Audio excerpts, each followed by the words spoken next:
here now. Hello. Sorry that took a little while. Hi, Stubbs. Thanks for listening while you're working. Or trying to. So the show is supposed to start, I thought at 10:30, but on this IGN stream... Oh, let's go to full screen. On this IGN stream, it's saying another 30 minutes, so we might be here a little while, but that's fine. Oh shoot. You know, I just realized. Can I even switch right now? Okay, let's do some...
Okay, you can probably hear me now. Yeah, everything's broken on that other setup. Thank you for being here. Then Tom was like, I understand that you have to leave for a meeting. Perfectly alright. I appreciate you being here anyway. Good golly. So here's what we can do. Okay, we're gonna have to do a little finagling here, but that's fine. I should have fixed the other layout first. And we can just do this, it just looks funky. I don't love it. Okay, you know what? I'm gonna change themes. And you're not gonna be able to hear me for a second because I'm gonna have to fix audio. But I'll be right back.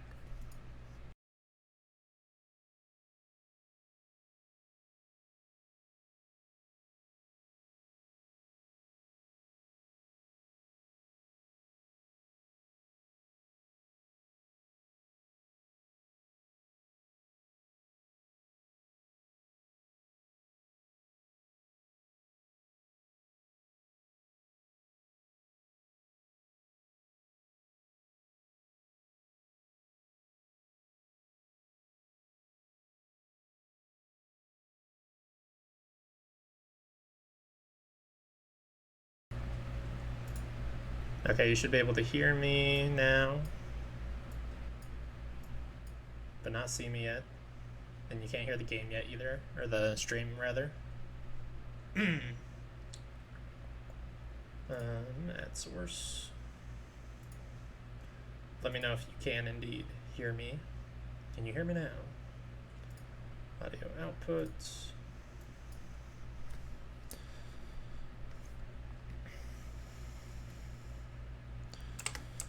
Game, or well, I guess it's stream audio.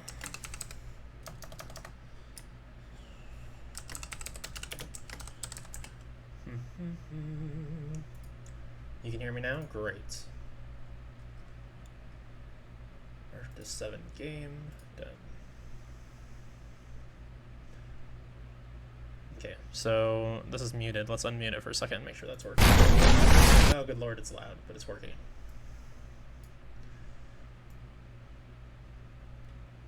Okay, hopefully those levels are good. Turn myself up just a little bit here.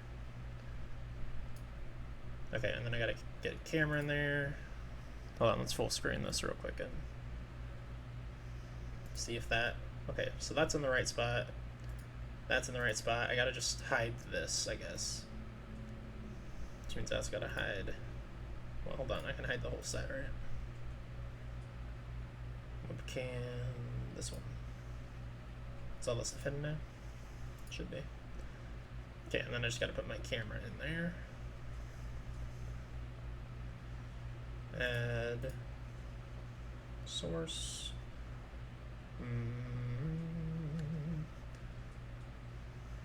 Display capture. Logitech.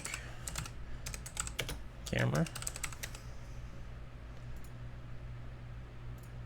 No, not that display. Oh no, it's not counting. Oh, that's right, not display capture. Oops. Display is a whole screen, a full window capture. Add a new source. Camera. Window. Good lord, where is it?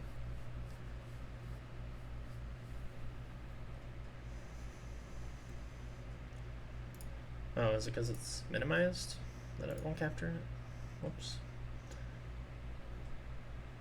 Oh, why are you guys seeing that on screen? Oh, because it decided to capture this window. God, that's stupid. Hide that for a second. Properties. Okay, well, let me capture that window. I don't remember how I set up my camera original. Lee.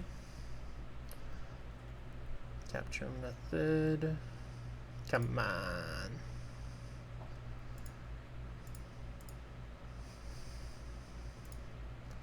Okay, let's try something else. Remove. Whoops.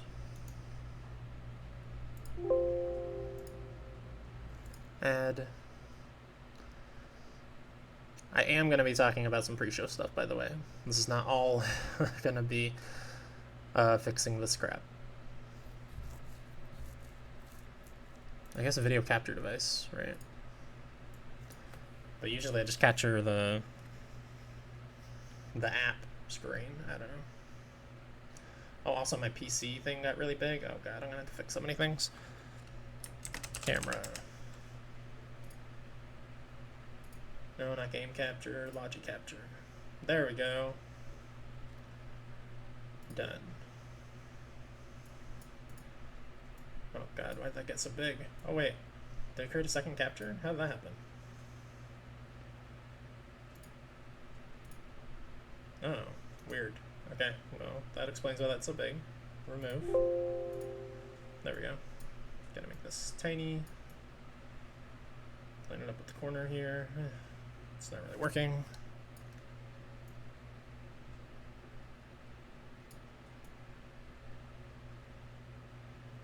Wow, it is snapping in awkward ways. I don't remember how to remove snap.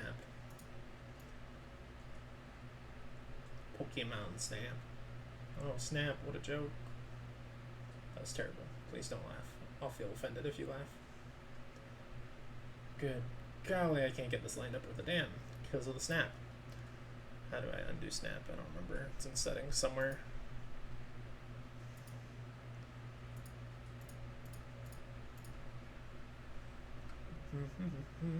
Recording, replay buffer, stream. I guess I can just Google it.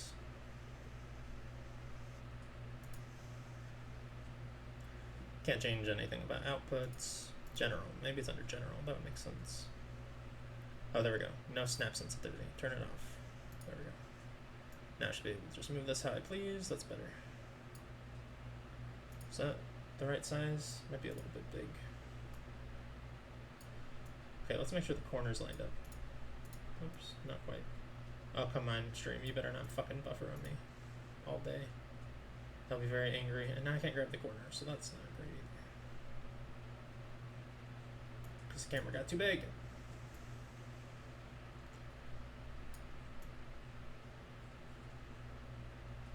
I don't understand why my internet's failing me right now. This is not that hard. I don't think anybody else in the house is even using internet. Oh boy. Being super anal about getting this perfectly. Which I probably don't really need to be, but that's okay. I still can't grab the bottom left corner, so that's not great. Whatever. We're just gonna have to settle for it being a little bit off. Or maybe the better idea is to do it right here. There we go. And then we can just make it a little bit bigger. Okay, that looks pretty damn close to perfect. As close to perfect as we're gonna get. Alright, so this is... We can turn this volume on a little bit. Hopefully you guys can hear a little bit of that, but not too much. Actually seems to be pretty loud on your guys' end.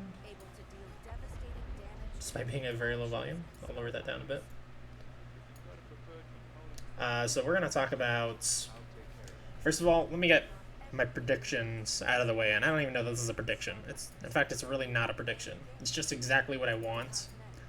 And that's Elden Ring. That's the only thing I really want here, and I don't think we're going to get it. I highly doubt it, honestly.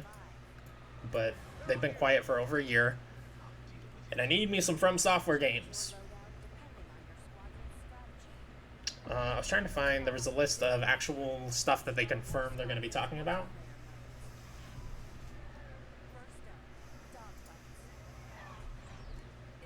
During the stream, do you full screen the stream for trailers? No, I leave it like that. I think it's full screen enough. I guess, yeah, if you're watching on a phone, it's probably kind of small, huh?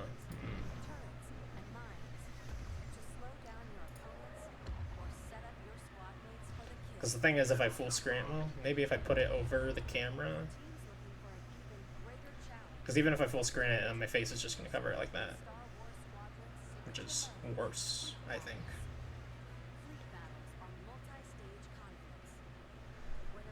Watching on a phone, yeah, I think a lot of people are watching on a phone, so.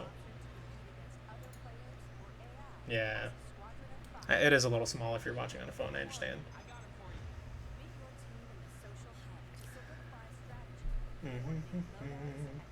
But, God, where's that list? Feel free to let me know your predictions and what you want to see while I'm looking for this dumb list that I saw all over Twitter yesterday, and now suddenly it's impossible to find. Wonder if it wasn't supposed to go out and it got deleted or something.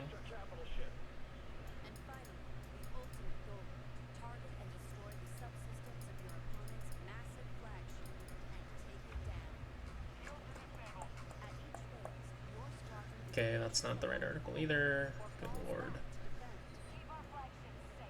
Okay, well, we'll just start talking about the first thing that I know for a fact is on that list that I said yesterday on my stream that I'm not super excited to see, but I think I am on second, like, rethinking about it. And that's Fall Guys Season 2, which the main reason I wasn't really that excited about it. Can you update the stream to live? Oh, my bad, yeah. I forgot it was lagging. Hopefully it doesn't do that too often.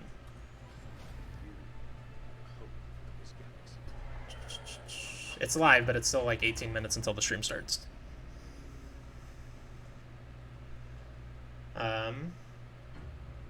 Yeah, Fall Guys Season 2, I wasn't that excited about it yesterday because I was just thinking about like the Battle Pass Season 2, which I don't really care that much about the outfits and stuff. What I do care about, though, is new minigames. I hope they're adding a bunch of new minigames and like rotating some of the ones that people don't like out. That would be very exciting for Season 2. Oh, this is Gamescom 2019 announcements. It's not what I want. Opening night live on Twitter. No Half-Life. Well, that's not surprising. Oh, there's the thing I've been looking for. Good lord.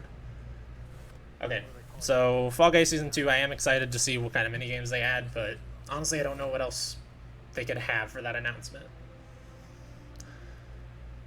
Yeah, Mafia Remake could be cool. That's the only Mafia game that I haven't played at all. Mafia 3 I did not finish.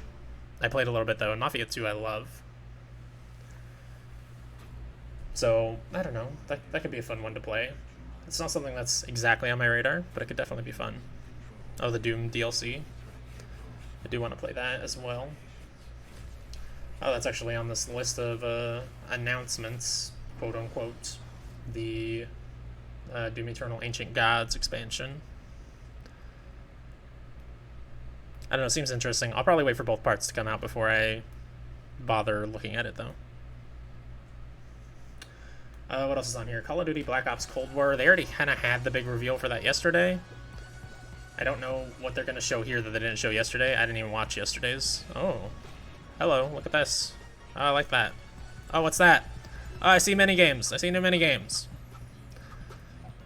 They're just spoiling everything in the pre-stream. Oh, whoa, that was like a 2-tier one? Oh, okay. Are these just like skins for the Stages? Kind of looks like it.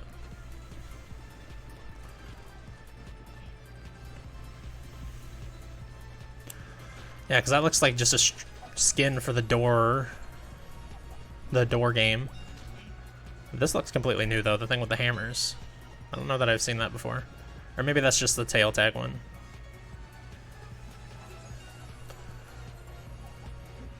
Now I'm just watching this damn trailer.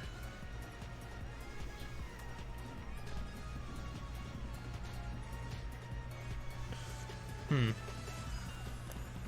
it seems like they're going to be introducing skins for the stages.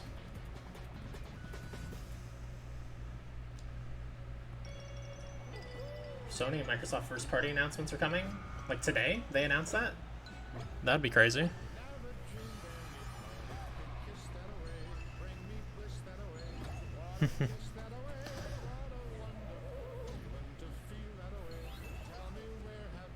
Also love 2. Mafia 3 was good. Yeah, I don't know. I just heard a lot of negativity right around its release and never got around to it.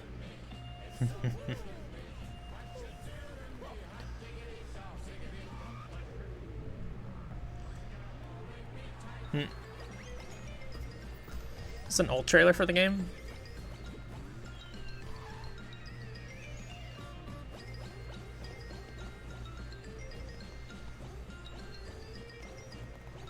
Oh yeah, Ratchet & Clank PS5 demo, that's right.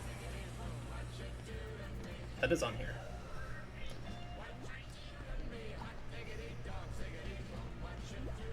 Give us a price, you cowards. That would be amazing, because Sony did just put up their, like, register here to get a notification about pre-orders. Basically, register for pre-orders, but not pre-order actually. They just put that up yesterday. That would be cool if they were planning to announce that today. But also, I would have to, like, shut down the stream and run to a GameStop to get a pre-order in. And not that I really even want to pre-order at GameStop, but I just don't have anything else remotely near me. I know when I actually shut down the stream, I would wait until the end and see if they had any left even. Ooh, is this Ratchet?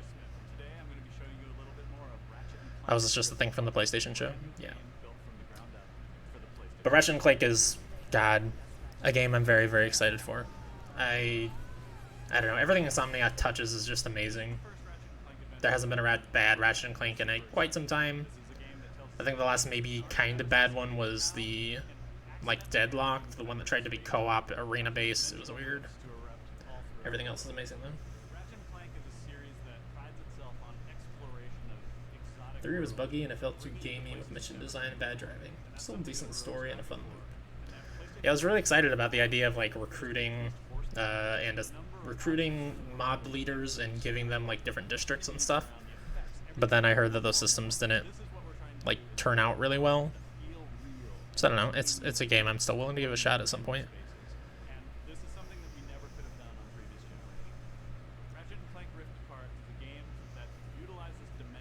Yeah, I'm sure as soon as pre-orders go up, like, if you're not there in the first hour or whatever, you're not going to get one.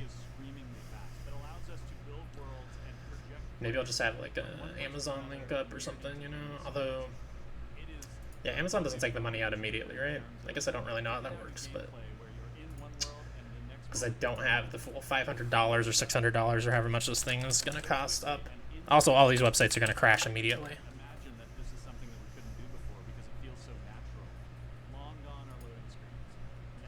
Long gone are loading screens. Okay, let's see what else we got. Destiny 2 Beyond Lights. I don't know if there's any Destiny fans in here. Amazon doesn't take the money immediately. So yeah, I have my phone here. I can try and hop in the Amazon app and pre-order it super fast if they do announce that. I would prefer to pre-order at a physical store, just because I don't trust Amazon to deliver them on time, really. But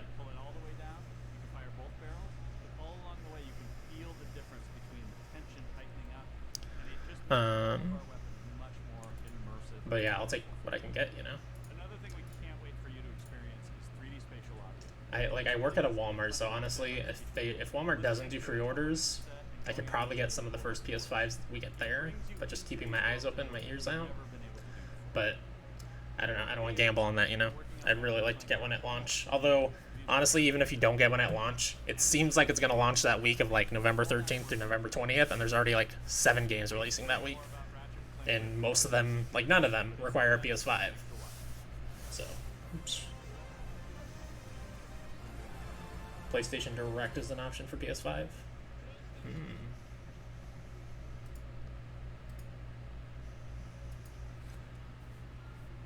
I wouldn't trust Amazon to deliver on time. Yeah, me neither. I don't trust them to deliver on all their pre-orders at all. They've canceled so many pre-orders lately. Is this Little Nightmares 2? That's another one that's on this list. I love the first game. Very creepy, very surreal world with a weird story that I was into. Have we even seen gameplay of this one yet? Are we sure that it's even like the same kind of game? Oh, there's some gameplay probably. So it seems like it's the same.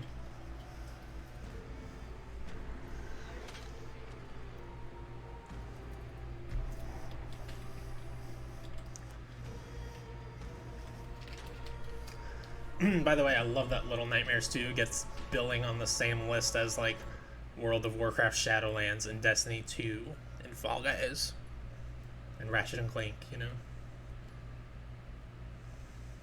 The DLC for Little Nightmares is worth playing. It's kind of just more of the game. So if you like the game, it is worth playing. But it didn't blow me away or anything like that.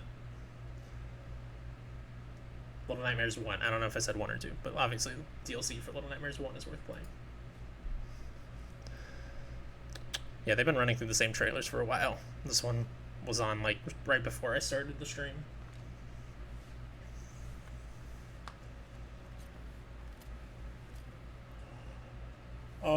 Yeah, Destiny 2, I don't know. I don't know anything about Destiny 2. I don't know if that Beyond Light expansion is exciting. I guess I do know that it is exciting to most Destiny fans, I assume, because Surreal's excited about it. Surreal Vasquez.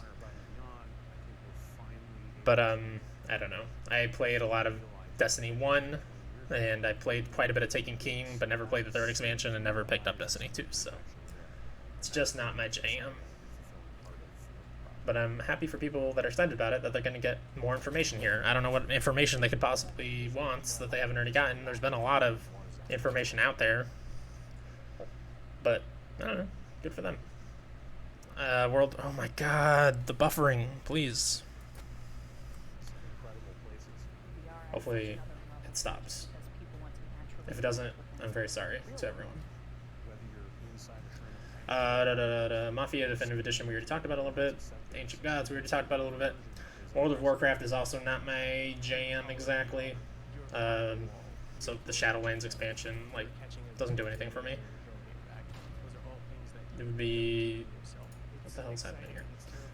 Yeah, no, it would be impossible at this point to bring me on as a new player. Because if I was going to go play a big RPG, MMORPG, it would be Final Fantasy XIV over World of Warcraft. Oops, I have the wrong thing up now. Where's Streamlabs go? There we go. Ratchet and Clank, we already talked about a little bit. The most exciting PS5 game for me, right next to Miles Morales. I'm incredibly excited about both of those. But then Horizon Forbidden West, I mean, Horizon Zero Dawn was my game of the year it came out, so. I want to see Gears 6. I wonder if they would do that. That would be really weird for them to have had their Microsoft event, like, not that long ago, with, frankly, not that many great announcements, and then save Gears 6 for Gamescom. But I would also like to see Gears 6. Gears 5 was very, very good. I was even into the multiplayer for, like, a month or so, but then it just became obvious that, like, no matter how much I played, I wasn't going to get all those rewards, especially since there were rewards that were, like, weekly for being at the top of the leaderboards and stuff. I'm live right now, right? Yeah. Halo pushed back, they might announce it. Maybe. Maybe it'll be like a light tease, like almost an Elder Scrolls 6 thing. Although it has been, what, almost 2 years now since Gears 5? Wasn't that 2018? Or was that just last year? I don't even remember, man. It might have just been last September. Or something like that. So what does Microsoft realistically have for this holiday? Yeah, it was just last year. Okay. I don't even know what Microsoft has for this holiday, really. I mean, obviously they have all the multi-platform stuff that's coming to everybody. But most of the stuff they showed on their stream was in the pretty distant future, it seemed like. I don't know.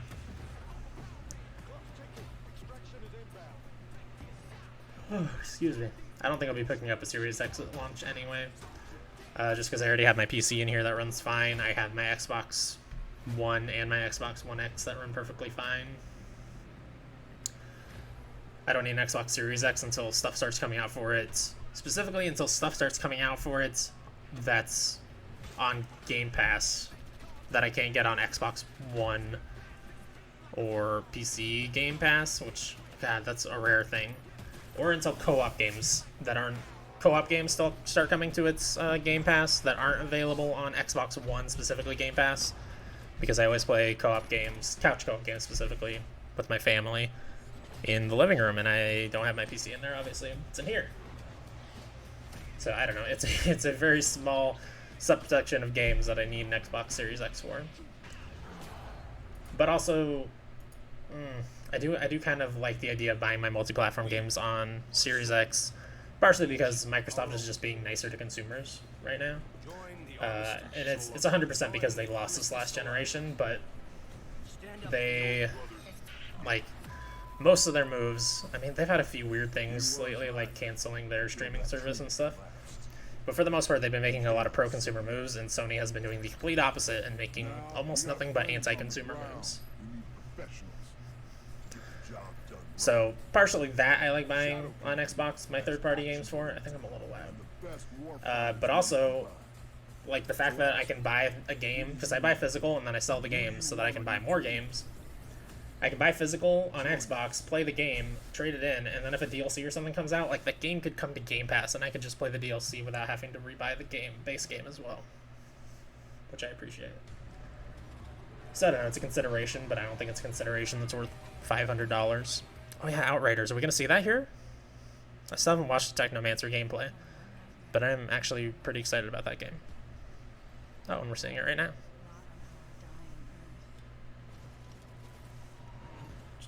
Reasonably beefy PC with Game Pass and a PS4, so I'll probably just get a PS5. Yeah, that's exactly the thing. They're like... And Microsoft's okay with that. Like, this is their plan. Like, it's not like they decided to release all their games for PC day and date, and then we're like, oh no, we're not selling consoles now. What have we done? I don't think they're that stupid. I certainly hope not. We got about 3 minutes until the pre-show. The only game on the list that we didn't talk about is Medal of Honor Above and Beyond, which I don't know anything about. Is that the VR game that they were teasing? Because I think they were teasing a Medal of Honor VR game at some point. I never saw this announcement for Medal of Honor Above and Beyond, if that was already announced. Stop buying PS4 games because who knows if it will be backwards compatible on PlayStation. Yeah. That's another thing, like, Kyle Hilliard has been saying a lot lately on MinMech Show and Gaming Ride Home, that he buys games on Xbox if he has the choice because of backwards compatibility.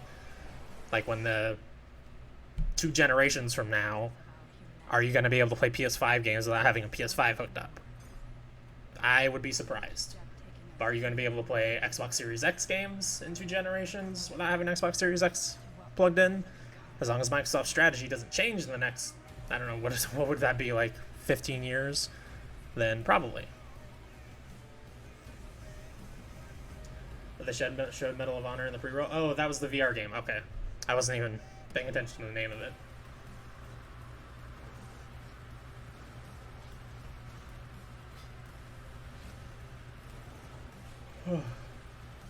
So that's everything that they have officially said they're talking about. But I would be very happy to see Elden Ring here. I wish that was on that list of confirmed games they're going to talk about. Because we really don't know anything about Elden Ring beyond it's a From Software game, and they're working with Game of Thrones guy. I'm so bad with names. Martin. Something Martin, right? I don't know. You guys know his name. You guys know who I'm talking about.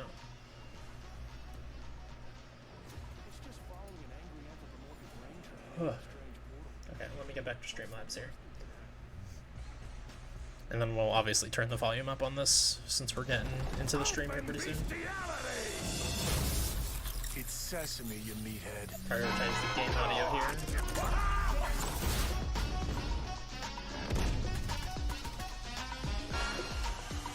Or stream audio, rather. I am the meat maestro! Oh yeah, they announced this DLC recently too. I still haven't played the mushroom mode, man.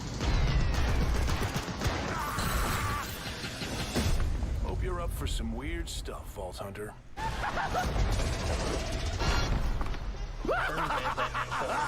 Stuff. The publisher of Elden Ring. Oh, there's hope. Give me hope. Give me sweet hope. Love this town. The city of endless opportunity. Ready to get your cherry popped? Yeah, come on.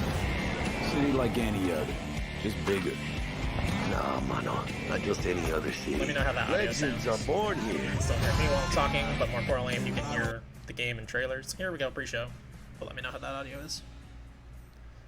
Hello and welcome to the Gamescom Oh, that's Opening bad. Night Live 2020 Quiet. pre-show. I'm Kyle Bossman, and this is my hot and stinky apartment. I realize you probably have a lot of questions right now. Like, who is this guy? Not that important.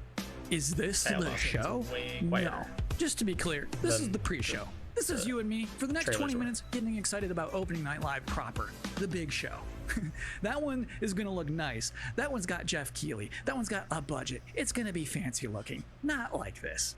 And then you might be thinking, wait, is the next 20 minutes just this guy with his headband talking to me about stuff? No. It's going to be some of that, but most of the show is trailers. We have world premiere trailers right here for the pre-show. Do it. If anything, my job is just to smile at you and fill time in between trailers. In fact, we should, I think, start off with a trailer. We'll talk about Opening Night Live. It's going to be big and fun and awesome, but I feel like the best way to kick off a pre-show is just to get right into one. Our first world premiere trailer is a game that was just announced earlier this year at an Inside Xbox event from Bandai Namco. This is Scarlet Nexus. Ooh. I'm excited about this game too. Glad it's here. You have to be prepared for anything. Intruders were just detected.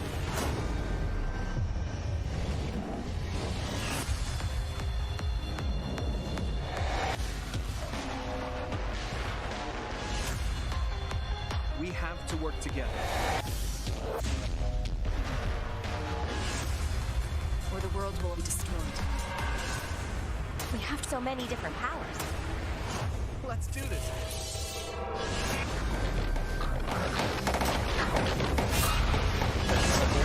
You have your ways of doing things, and I have mine. I think they realized the stream was quiet and they turned it back up. Mother of God.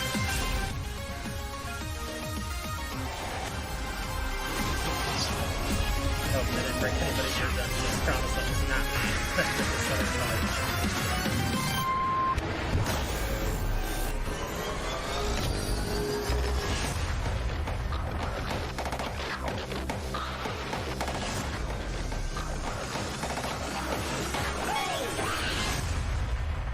I missed some of that because of the volume issues, but I'm excited about that game.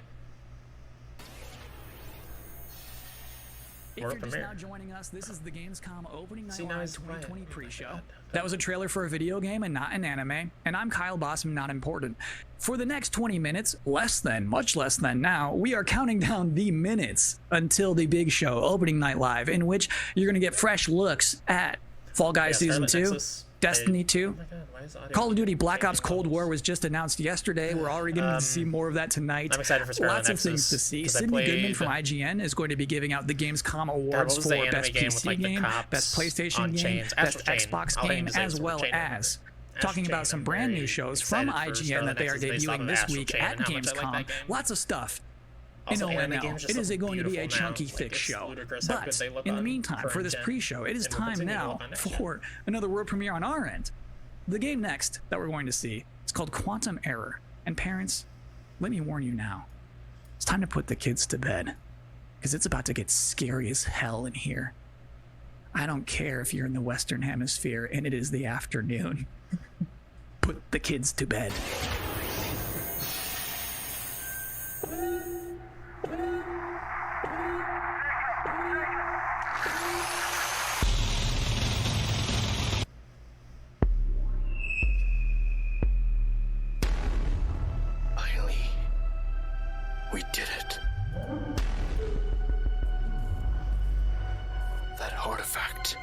covered.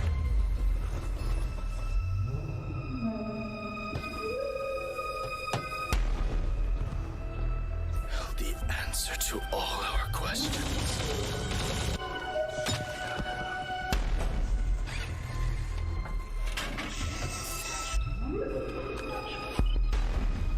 We can control them now.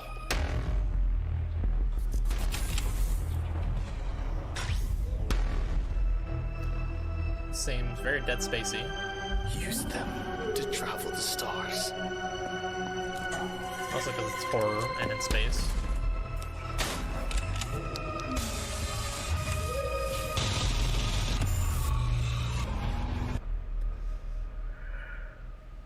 Humanity's reach will be infinite.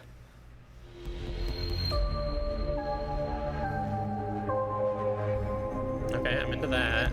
Quantum error. Interesting. Did they say the dev?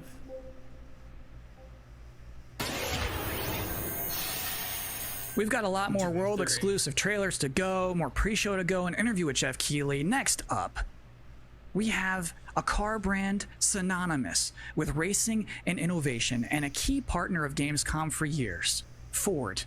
They're about to exclusively reveal the first ever car made with gamers for gamers. Check it out. Ford knows racing.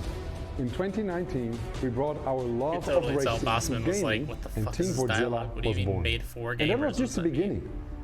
In May, we launched Project P1 to design a car in collaboration with gamers for gaming. This project was a global first, and our designers Come on, let their Stubbs, you know you want imagination it. go wild. So on to our first global announcement. Please welcome They just said our PlayStation first ever Studios, okay. Team Fordzilla Project P1 model.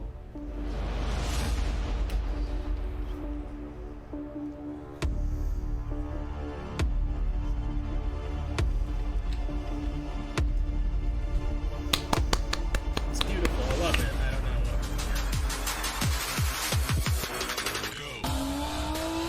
That's definitely a car. Is this a game? A car only in a game? I don't understand what's happening.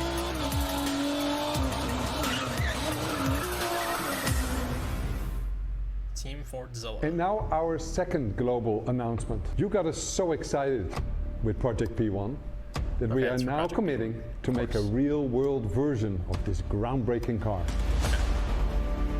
I get it now, but it's still lame. I'm not a car guy. If I didn't have games, I guess I would just be writing a lot more. Video games and writing are absolutely my two favorite passions, and I just managed to combine them into a job. So I feel like, honestly, I probably would have finished a couple of books. If there was no game, what else would I do? I mean, I like tech, but you need to do things on the technology. And so if I can't play things, if I wasn't into gaming, yeah, it'll be a lot of TV watching. If there's out there a universe where I'm not a gamer, then I probably would start to game. I think I will try something to put some smile on the face of everyone. You wanted it, and I think I have it. I would watch a lot more movies and read more books and get bored. Welcome back to the Opening Night Live pre-show. Nothing against people who like cars, This just is not only for the me. second year of ONL existing, but I think it is safe to say that this year's will be unconventional. So to tell us what to expect from the show this year, The only really please cool thing you welcome missed, Rich, Jeff Keighley. We are now joined was, by Jeff Quantum Keighley, Error. host You should look up and that executive producer of Opening Night Live. How you doing, Jeff? I'm doing great, Kyle. How are you? I'm doing okay. So back in Wow, he looks different. It's almost April, like this is Gamescom pre-recorded. said we're going digital this year. When did you start thinking about ONL and how that's going to look? Well, we knew last year we were going to do another ONL this year because it was a big success, but yeah, we had no idea what format it was going to take. Normally we are in Cologne. This year we're doing it from Los Angeles, but I actually, Gamescom came to me and said, we definitely want to do ONL. It's a digital event for the whole world, so even if we don't have something physically in Germany, we still want to do this show with you. And I said I was doing Summer Game Fest, and maybe we can bring all these things together to create this grand finale for the show. And all summer I was really hoping to do a show that was a little bit bigger than I've been, broadcasting from home here for many months, and I wanted to do something with kind of a set and a little bit of spectacle to it, and bringing the whole industry together, and that's what we're gonna do. So is it going to be just as long as a regular show? Yeah, we have like 2 hours of stuff to show folks from across the industry. Like the big stuff, the biggest games out there like Call of Duty, and then a lot of really interesting titles. Of course, we're gonna have some amazing next gen stuff in the show, and Fall Guys Season 2, which has become a thing over the past couple of weeks. So it's really fun to have like the big and the small and the surprises and next gen all blended together. But yeah, it's a full blown show, 2 hours. Is it going to be just back-to-back trailers, or are you going to do some interviews and demos?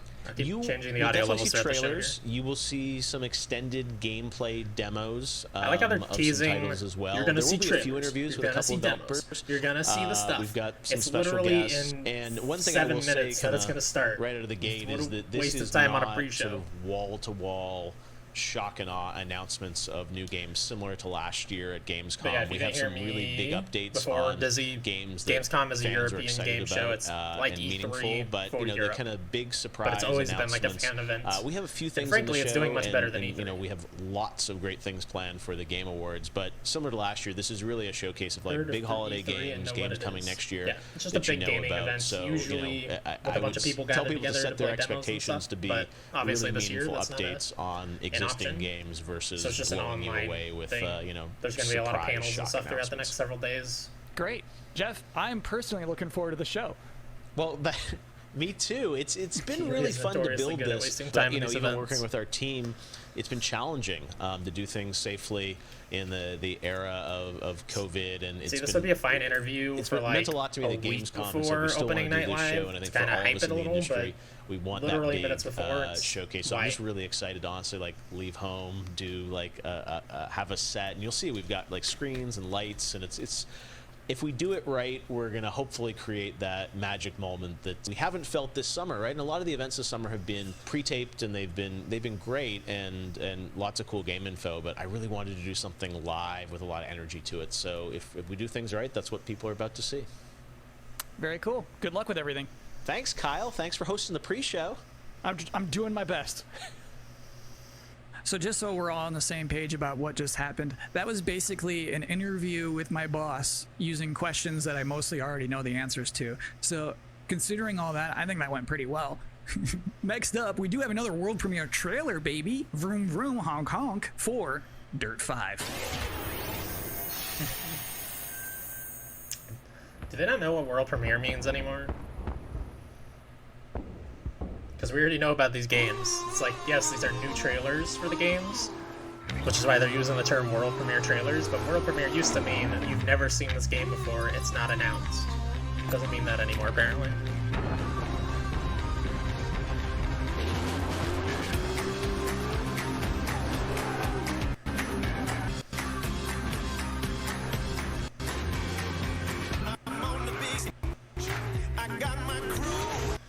Oh god. Lagging again. Come on.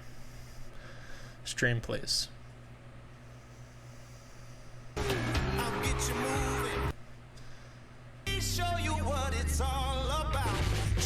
We'll try to stay alive, but honestly, if it's lagging during the main show, I might just let it leave behind a little bit. We'll be slightly behind the rest of the world in knowledge, but it'll be seconds.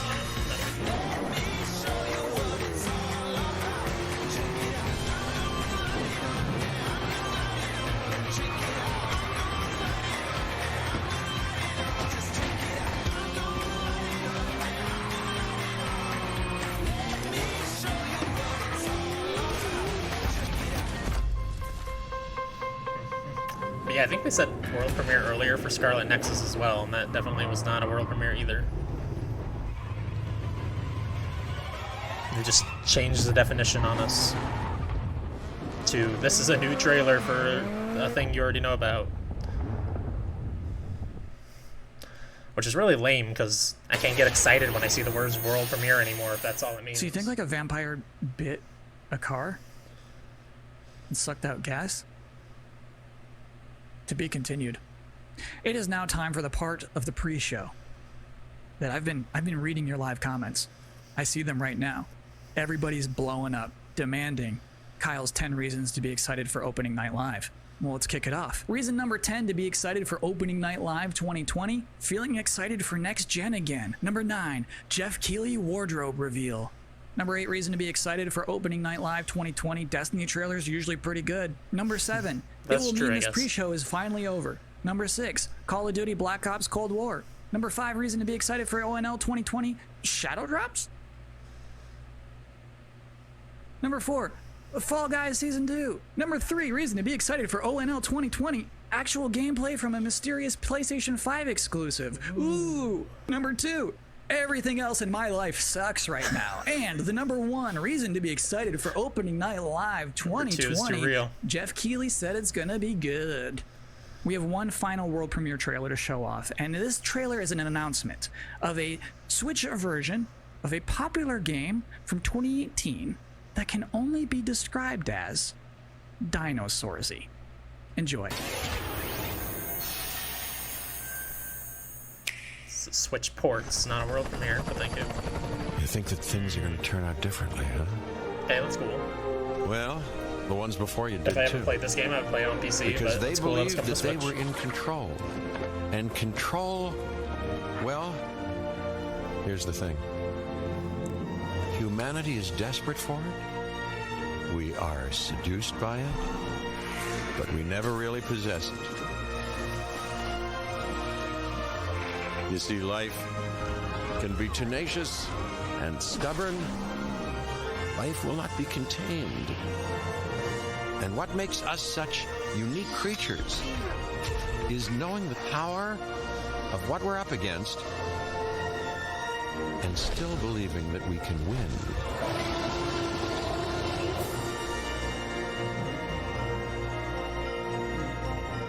I mean, just that music is really good. Huge buyer's remorse from this game. Yeah, I was kind of excited about it when it was announced, but I realized more and more that that's it. That's all we have really for you like, in this very pre-show. Please be excited for the actual Opening Night Live, in which you'll see some Destiny 2. You'll see Fall Guys Season 2. You'll see Black Ops Cold War. That mysterious PlayStation 5 demo. Some things we've probably never heard of before. I think it's going to be a very good show. I'm personally excited about it. Me. I should thank you, actually, for putting up with my nonsense for the last 20 minutes. It is appreciated, but seriously, enjoy the show.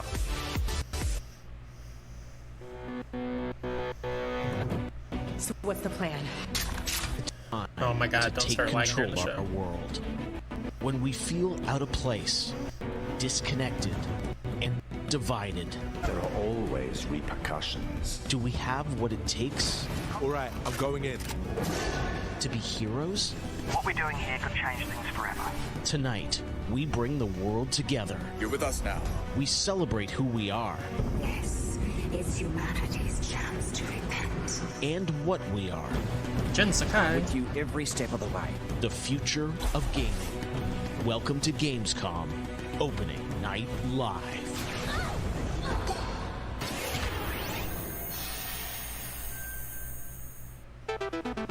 Hello everyone, I'm Jeff Keighley and welcome to Gamescom Opening Night Live 2020. Now this year, Gamescom is of course a little different than normal, and I hope all of you and your families are safe and healthy at home. In 2020, games have comforted and connected us more than ever. And with the launch of PlayStation 5 and Xbox Series X later this year, games are only going to get better. Well, all summer, I was hopeful we could get to this very moment, a big live showcase filled with more than 35 games to kick off Gamescom 2020. Tonight, you'll get a first look at Fall Guys Season 2 and an extended gameplay demo of Ratchet & Clank Rift Apart for PlayStation 5. Plus, we might have a couple surprises along the way, too. But before we start, I want to acknowledge and thank all the game developers, marketers, and publishers who have worked under challenging circumstances to keep us entertained. This show is nothing without them or my production team, and doing a show at this scale safely is not easy, especially when all of you at home have some pretty insane expectations. I hope tonight reminds you why you love to play games. And with that, we're going to move on to our first game with a game that was just announced yesterday, Call of Duty Black Ops Cold War. And joining me is Dan Vondrak from Raven to tell us about the game and give you an exclusive sneak peek. Dan, how you doing? The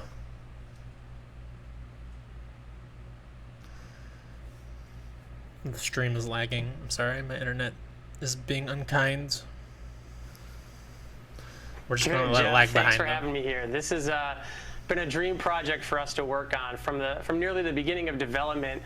We knew Black Ops Cold War was going to be a direct sequel to Black Ops 1, and we loved the idea of we'll go to live because I pillar. don't really care about interviews.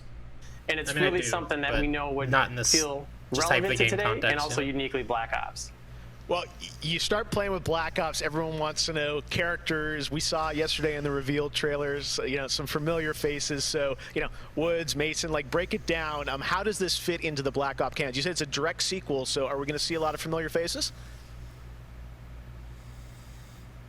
Yeah, part of the fun in making this game was bringing back the iconic characters like Woods and Hudson and Mason and seeing how all those personalities mix with some of the new characters. So the campaign takes place in 1981, and we love that we've been able to have so many connections to the original Black Ops and really be that direct sequel to the game. Now, one thing that I'm really excited about this is you're pushing the storytelling in kind of a new direction with some branches and some options about how you play through the campaign. Can you maybe walk us through your thinking there? Yeah, one of the driving forces from early in development was to say, let's take this Black Ops thrill ride and infuse it with some player choice and some player freedom. Anything we can do to give the player a little more ownership over their experience. It's not my series, so that but starts I know with it's allowing the player to create their own character for the Cold War campaign. They can name them and pick a military background and really pretend they are that Black Ops soldier that they want to be. From there, we wanted to take some of our missions and infuse optional objectives, multiple paths, and some player choice moments inside some of those missions. And it was fun to find that balance between the hard-driving Call of Duty action and these more non-linear experiences inside some of the missions. So with choice comes the player watching wanting to battle feel royales that in general. impact. I guess is all that really some is. of those choices earlier in the game and some towards the end will actually shape the ending of the narrative of the campaign. All right, so multiple endings to this game. Yeah, absolutely, absolutely. That was one of the big things for us. It's like we love that Black Ops has always been willing to take risks, and we all know they did some of this in Black Ops 2. And with our story and with these features, we loved playing homage to those early Black Ops games. Oh yeah, I remember the numbers. All right. I'm not a big fan of multiple endings in general excited either. to see more of it. I know multiplayer reveal is coming in September, but since you got a switch there, maybe you could flip the switch on something exclusive for us. What are you going to see? Yeah, absolutely. This is really exciting because this will be the first time we've done this outside the walls of the development studio. This is a scene from earlier in the game, and it's a critical point that really shows the narrative of the world, shows this threat that our heroes are going to be battling. So let's take a look.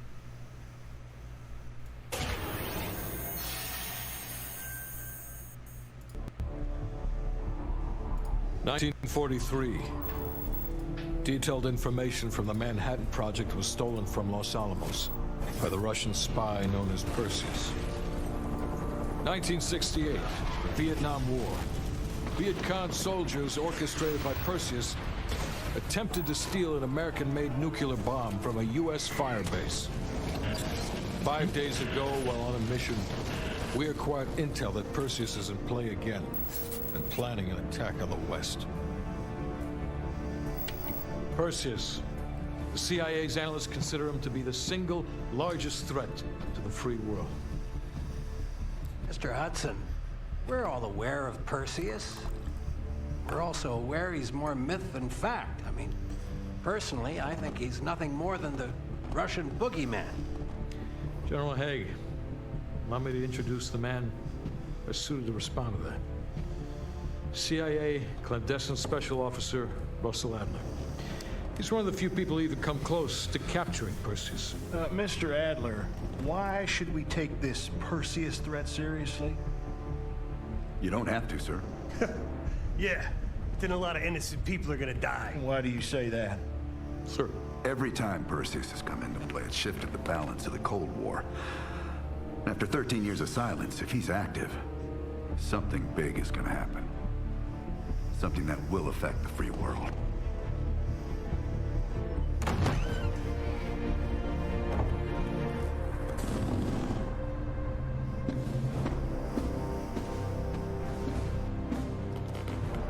Mr. President. Sir. Mr. President.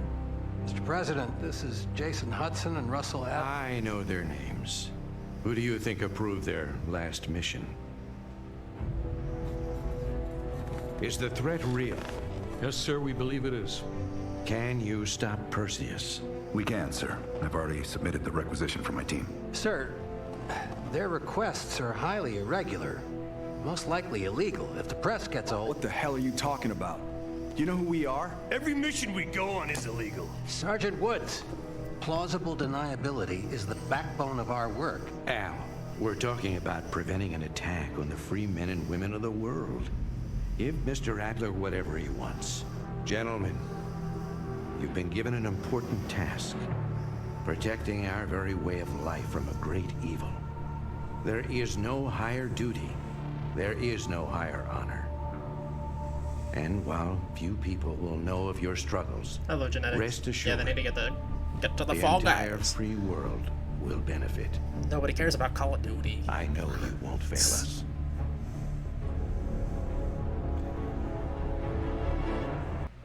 Hello, Time Bomb Tom. Nothing yet in the main show. I liked Quantum Error a lot in the pre-show, but that's about it.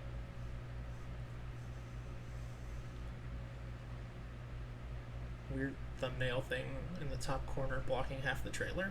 Of her own. The lag again. I've closed every possible program I can. Haruna struggles to lagging. understand her mysterious innate abilities to manipulate the unseen. Check out this first look. Unknown 9, I've never heard of this. An actual world premiere?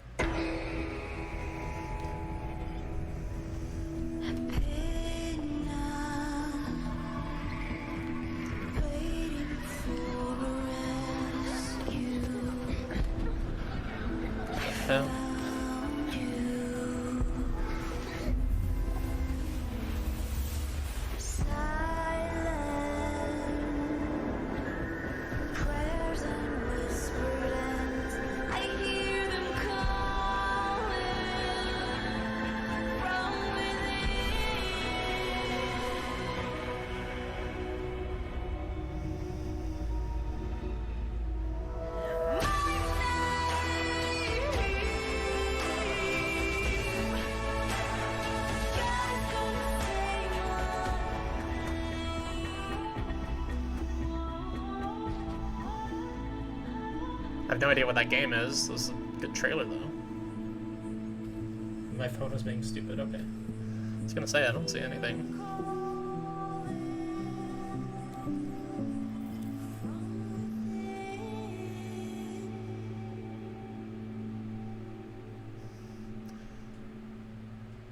I'm intrigued. Which I guess is the only point. Dig Dug the Next Generation.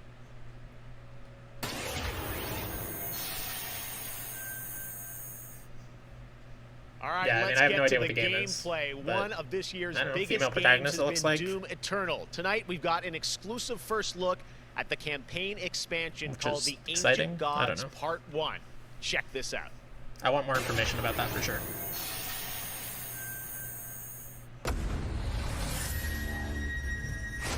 We've been allies for some time now. The music is so good. The moment you set foot in the wall, your gifts hold us now.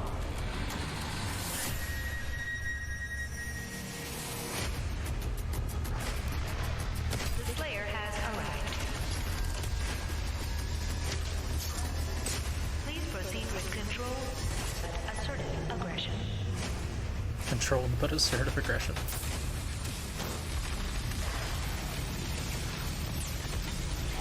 We work to resurrect the only ones who can save this world.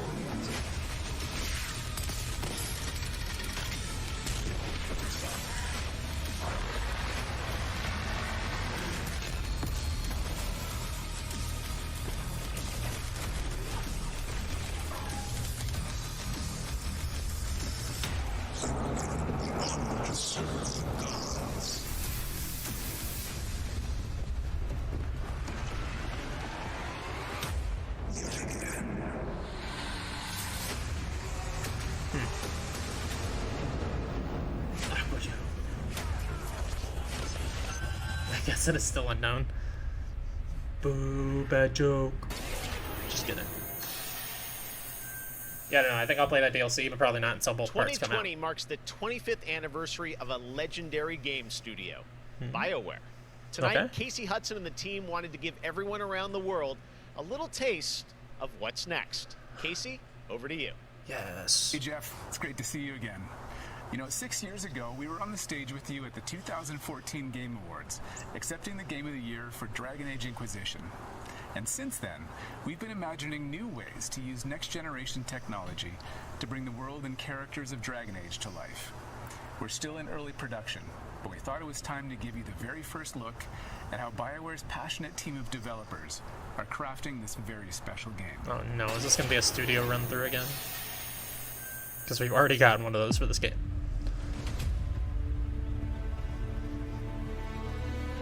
I've been at BioWare for a really long time, so I've got to see it grow up and turn from a company of 35 people to a company of more than 300 people. What people want to see. There's amazing people in the industry. There's amazing stories to be told with other people. I love that character so much. That's awesome. We're very experimental here at BioWare, so we're always coming up with new stuff. We're always trying to improve, innovate, and bring new characters to life for our players and fans to enjoy. Concept art. The world of Dragon Age really has got it all. It's got frontier stories, it's got mystery, it's got hard-boiled detective stories, and of course it's all wrapped up in kind of a fantasy setting. You really feel like you're the hero in the Dragon Age world and you're saving people. Wow, I've never felt like the hero in a to game me before. Is a wonderful world to play in. I am really excited about the future of Dragon Age. This is an original world, original flora, original wildlife, original architecture. That makes it fun to explore and discover. Yeah, like most games are original characters, original flora, original fauna. To see new things, new places, and interact with people who lived and grew up in these spaces as well. For the game we're working on now, we want to tell a story. What happens when you don't have power? What happens when the people in charge aren't willing to address the issues?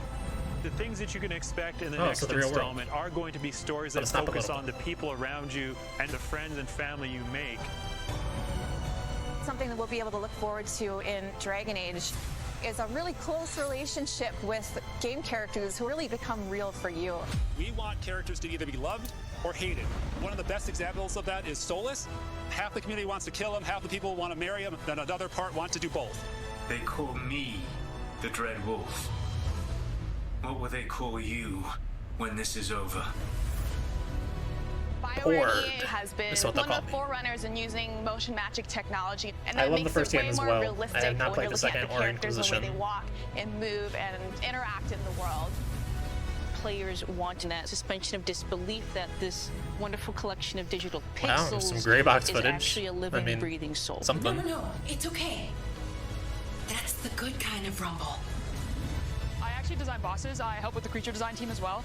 So I do all of like the big threats that you have to go up against. Nobody dies on my watch.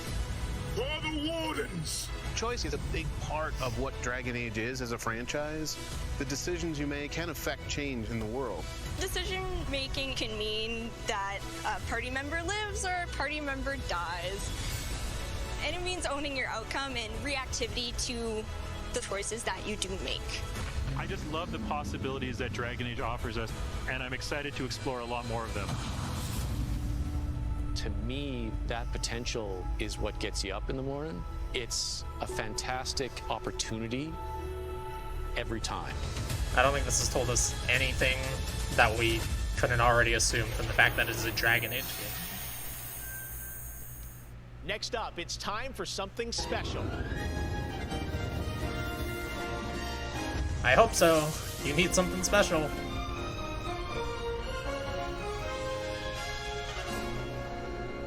Great Scott! Oh, no. I think there's been a serious miscalculation. Wow, wait, you're, what's his name? Back to the Future? I'm Emmett Brown. doctor of physics, not of medicine, and certainly not that quack from Rick and Morty. Yeah, we know who you are, but what are you doing here? I did come back from the future to this precise moment on August 27, 2020, because it's imperative we launch Surgeon Simulator 2 right now. And what exactly do you have to do with Surgeon Simulator? During the mid-20th century, some friends of mine from Lanarkshire University invented a state-of-the-art medical training facility, otherwise known as the Surgeon Simulator Training Program. Now, 70 years later, we've digitized the experience. It's unbelievable. You can access the program through your computer and then be medically trained from the comfort of your Hey, I'm all for interviews, min-max interviews, Game Informer show interviews with the devs, ask them questions, get answers, but that told us nothing. That was a big old fluff piece. And I think, like, I swear they did the same thing at E3 last year, didn't they? Where they were just like, they're working on Dragon Age, here's some developers talking about what they're probably going to do. It's been a year and they showed us the same thing again. Over a year, actually. Avengers 26, The Return of the Son of Thanos, opening 2077. And with that, I leave the fate of the human race in your hands. Just make sure you play Surgeon Simulator 2 now. Doctor's orders.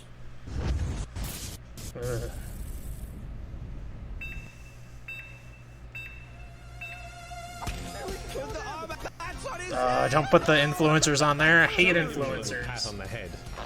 Where does this part go? Wait, there, we got it. That's it looks Joe. good as new. Now grab the good arm and bring it in here. We're dying. He's dying. Oh, Ezekiel. I used to watch him.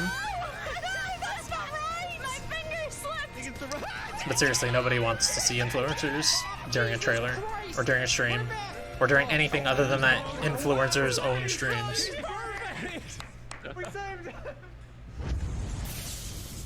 Amazed Dr. Brown is still kicking. Back to the Future game would have been more exciting Brown than introducing Jacksepticeye playing Surgeon Simulator, only on opening night live. All right, well, if you thought that crossover was kind of crazy, wait until you get a load of this next game announcement that I don't think anyone probably saw coming. Check this out. What do we got?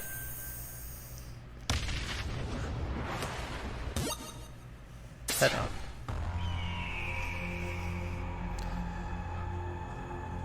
Oh my god.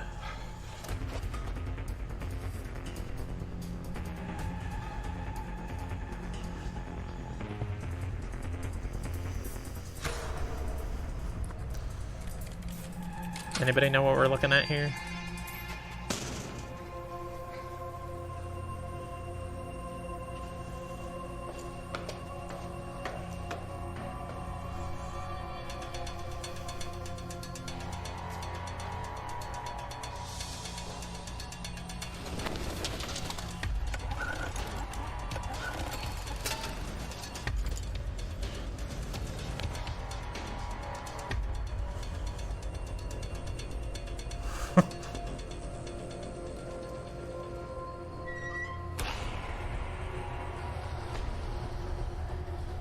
Zombies.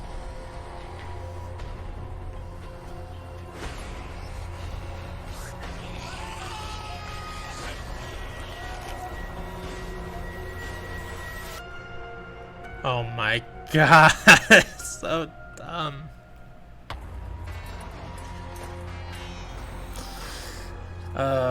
Come on, Keely, you gotta bring out Fall Guys or Ratchet and Clank or something people actually want to see. You've done a little too much bullshitness.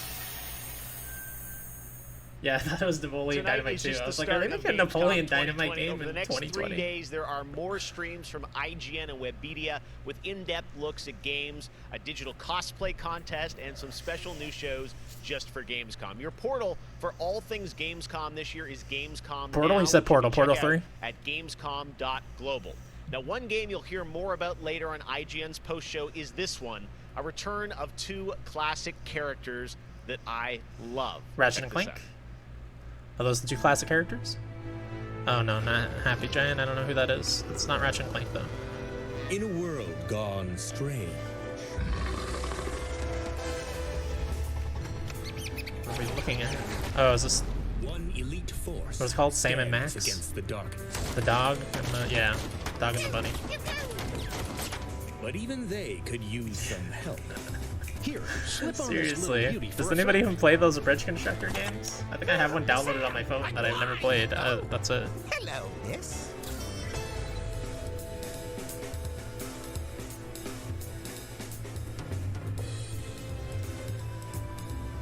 I know a lot of people love those games, so good for them. The Sam and Max games, I mean, not Bridge Constructor. The return of Sam and Max, yes. All right, and now it's time to say hello to my wonderful co-host for ONL from IGN. Please say hello to Sydney Goodman.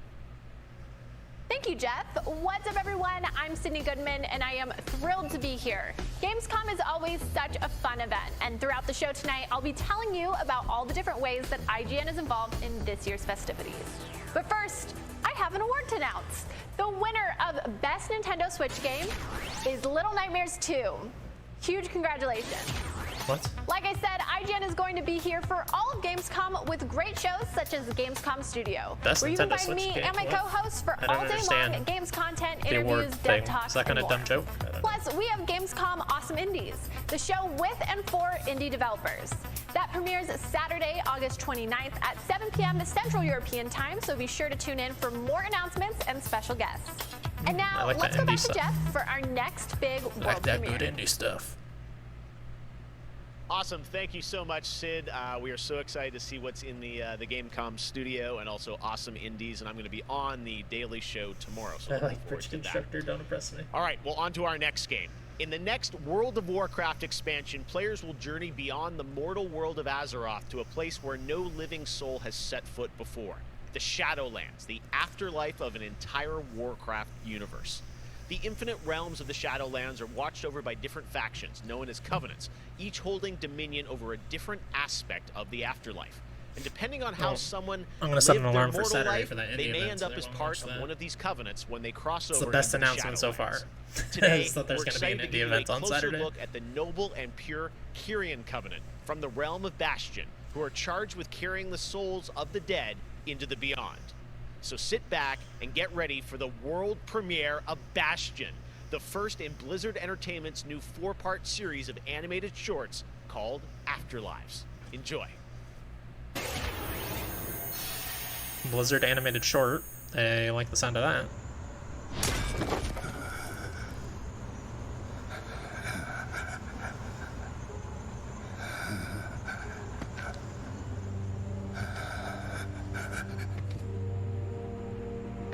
What the hell?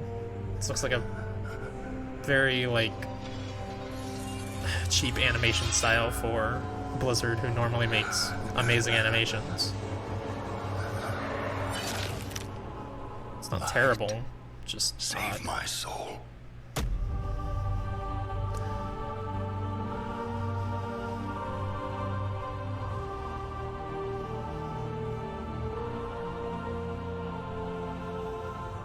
She does look a lot like Olivia Munn. Where am I? Welcome to Bastion.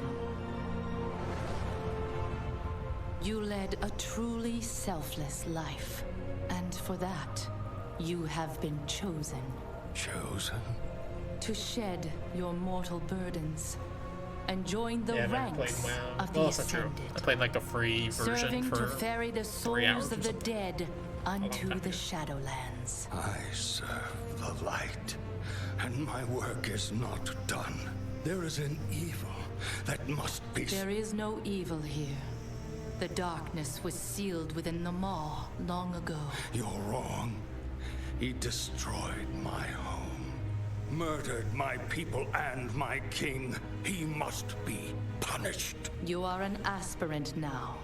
You must accept your new purpose and purge yourself of this desire for vengeance. What I desire.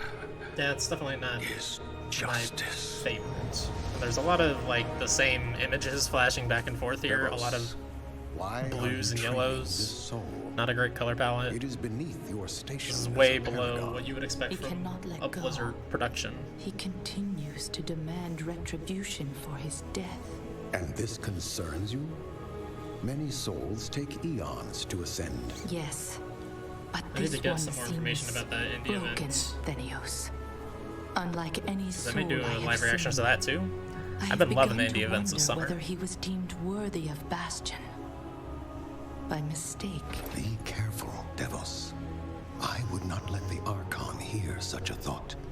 In time, he will forget. Trust our ways. Trust the path.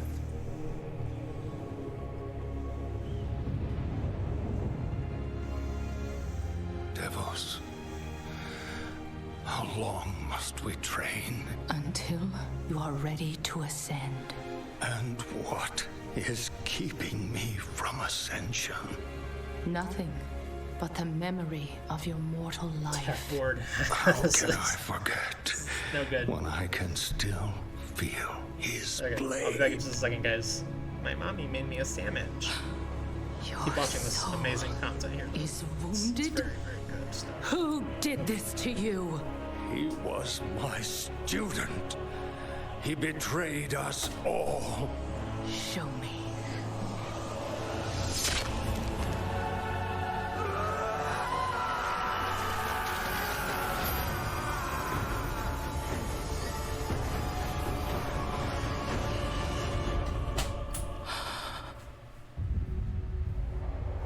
The runes on his blade were unmistakable. This dark agent runs free on a mortal world with the power of the Maw itself in hand. Our realm is imperiled. Impossible. The Maw is inescapable. You must return to the path. If he had purged his life, we never would have known of this calamity. The path is flawed. Enough! The order of the Shadowlands depends on the execution of our eternal charge. I only played OG You and only like the free access abandon version. this Fuck, here's the most course. exciting thing you've seen on the stream so far.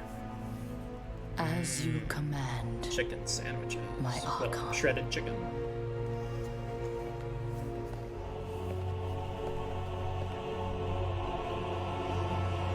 Uther, the time of your ascension has come. I thought I was not ready. Do you wish to see him punished? I do. Then prepare yourself.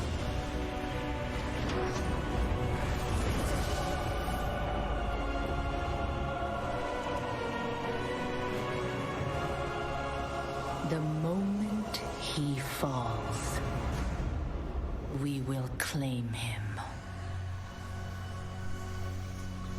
I will not be watching the rest of this animation series. They said this is the first part.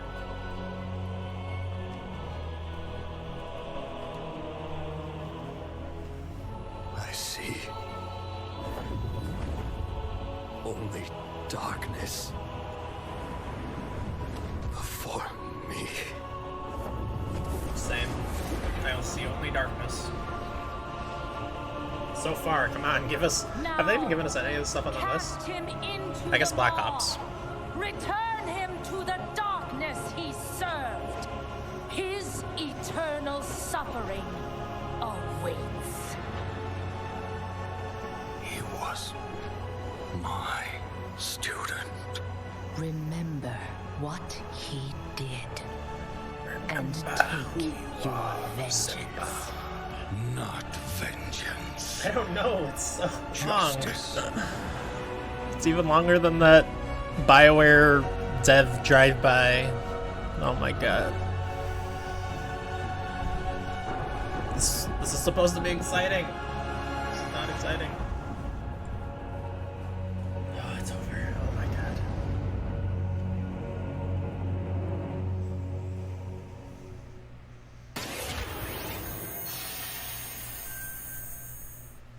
All right, hope you guys enjoyed that exclusive look at Bastion. Now, we didn't. know many of you can't wait Next. to experience Shadowlands, and our friends at Blizzard want you to know the wait is almost over.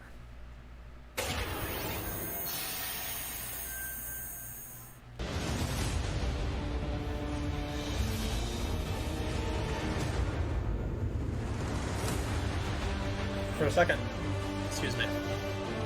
For a second I thought that said August 27th, and I was like, did they just shadow drop Shadowlands? That would be pretty insane.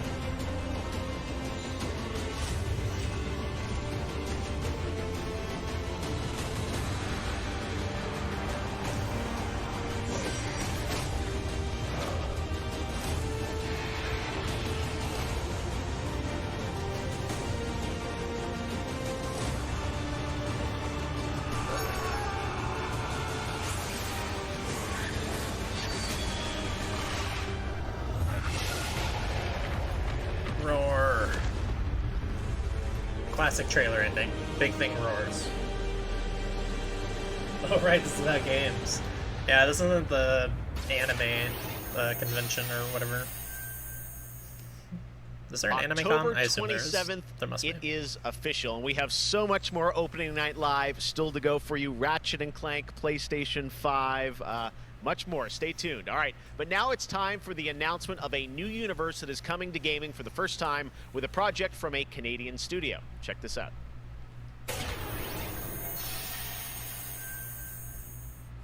They have returned. They corrupted. Divided. Conquered. A lot of high fantasy. Until finally, the gates of the celestial Warhammer realm were thrown open. Our last remaining hope. The Stormcast Eternals. Vengeance made manifest. So I'm guessing this is another off-branch of Warhammer that we've never seen in games, but we've seen a lot of Warhammer games. A little misleading to say, oh, this franchise we've never seen in games. Unbroken, we will take back what the dead have ravaged. Age of Sigmar Stormground. What kind of game is it?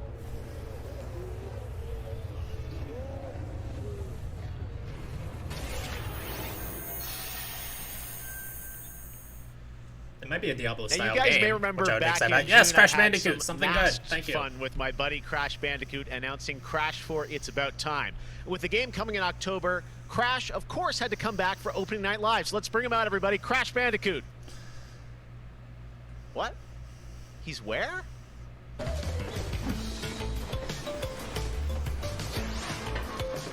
Oh my god. Roll the trailer, Keely!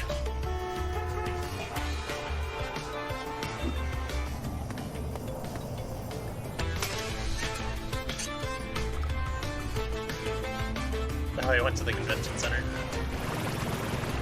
That's silly.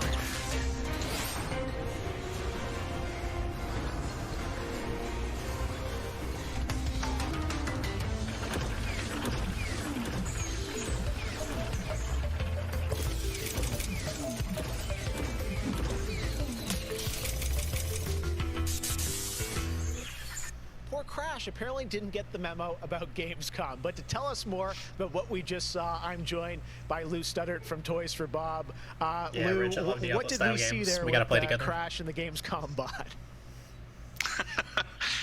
Apparently you saw him wandering around Cologne, but what he was hinting at was kind of our reveal of what we call flashback tapes, which are a brand new style of level that we are announcing here today. Okay, so how do these flashback levels kind of play into the overall Crash 4 narrative? Yeah, so the way that the flashback tape levels work is that they are kind of a peek back in time to the 90s when Neo Cortex was actually testing on Crash and Coco before the events of Crash Bandicoot 1.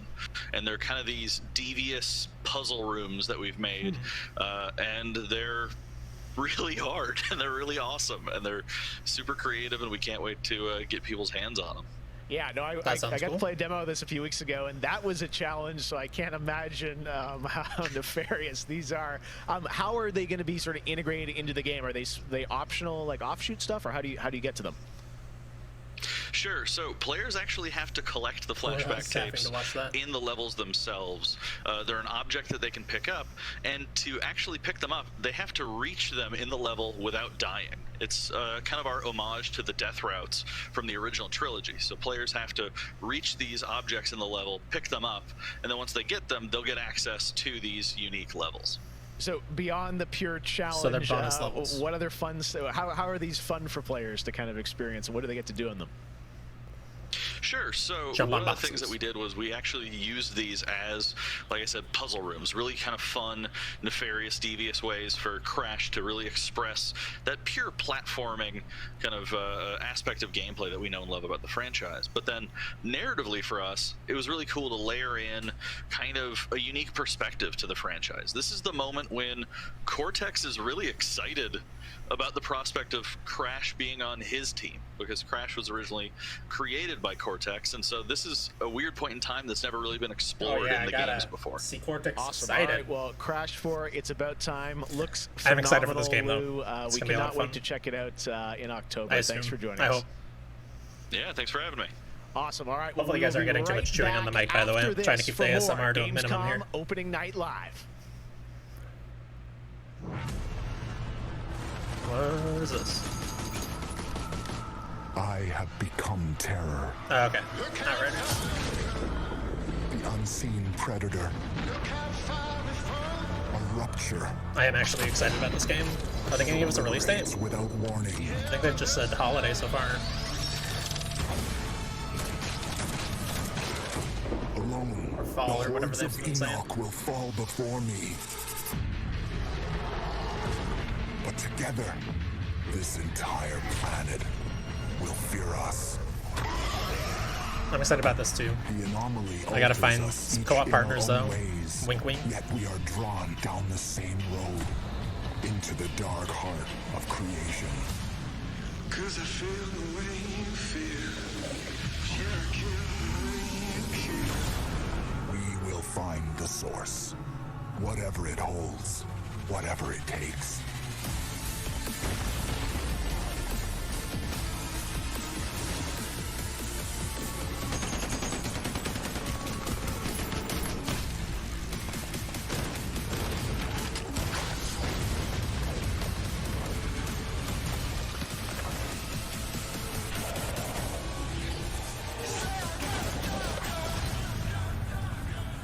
Release date? Nah, still just holiday.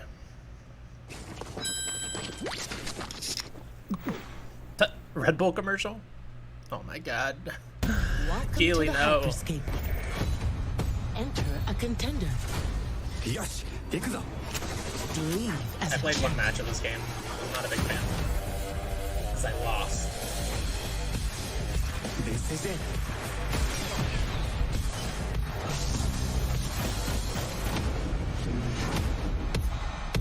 Time to party.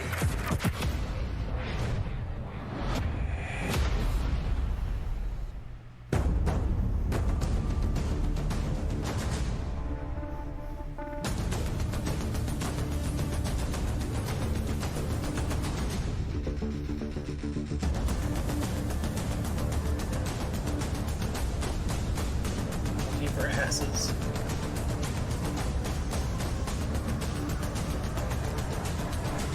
This is the first soccer game I have been excited about, or that I've had any interest in, I should say. I'm not excited about it. Probably not going to play it.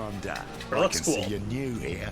The first one since like Mario Strikers that I've even thought about purchasing. Well, a sprawl of humanity suffering away like ants, deep underground where we ain't causing trouble but are rich boys and girls, no matter how loud we are.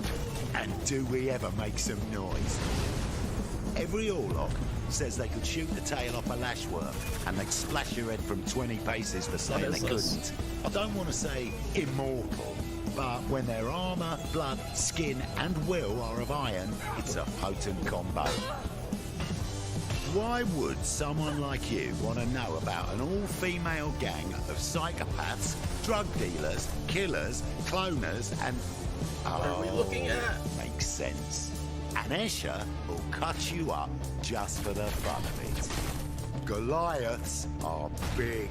That's it. Anything smaller than them doesn't deserve to live. And they're just as happy filling you with lead as they are smashing you to pieces with a power maul. Now, mixing that whole pot together in a place like this, you can imagine what happens. Chaos, gang warfare, for wealth, for power, hell, sometimes just for fun. So, Think you're ready? Necromunda Under High Wars comes to PlayStation 4, Xbox One and PC on September 8th. Okay.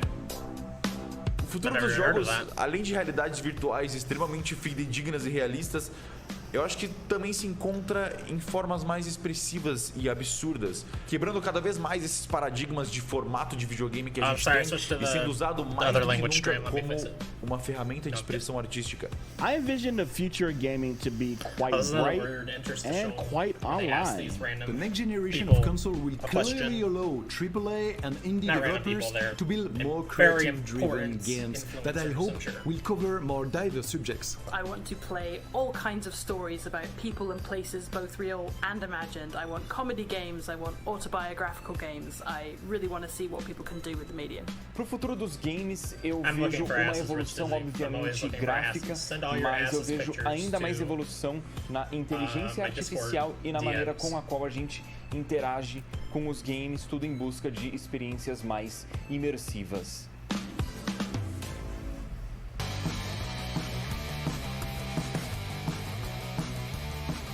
Except Tom, I've seen the kind of aspects. You know, one of the things I love about opening night is that we can show you the biggest games in the industry and also smaller titles that should be on your radar. So pay attention to this next game. It comes from a team of 2 in Sweden, Tuxedo Labs. Over the past 3 years, developer Dennis Gustafsson has built his own game engine to realize his vision for a fully destructible game world. What he's building has absolutely blown me away, so I asked Dennis to prepare a special trailer just for tonight. I hope you're equally inspired by the ideas in this next game. Definitely one to watch. No, you don't. Teardown. Hydrate.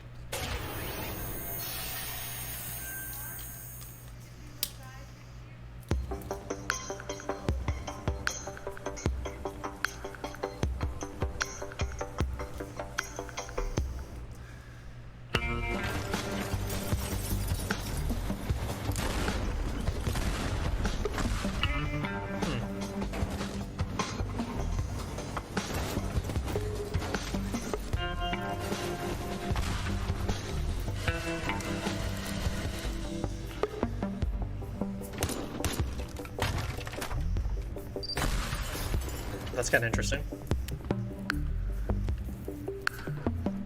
I don't love the Minecraft-y kind of art style, but I don't hate it either.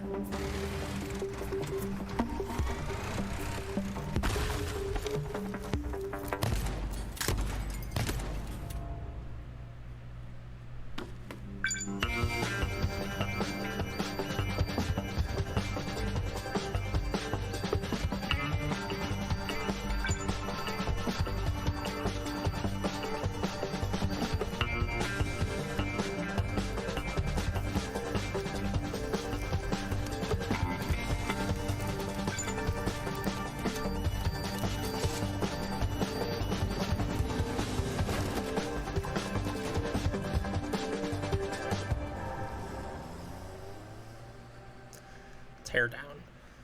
Oh, it's like a game I'll be interested to check out for an hour or two when it comes to Game Pass. Swears. Last year at Opening Night Live, we announced Little Nightmares 2 to the world. Yes. Well, the team at Tarsier Studios hasn't shown anything since, but that changes right now. Here is a first look at the gameplay of Little Nightmares 2, which is coming next February, with more to come throughout the week at Gamescom, including a live demo on Gamescom Studio tomorrow. Yeah, I haven't seen much that impressed me so far either. Quantum Error, I like the look of a lot. And Unknown 9 is somewhat intriguing, but that's really it thus far. Nice. All right, thank you. Was Keely's mic still on? Did you guys hear that? I think I heard Keely say, nice, alright, thank you, over the trailer.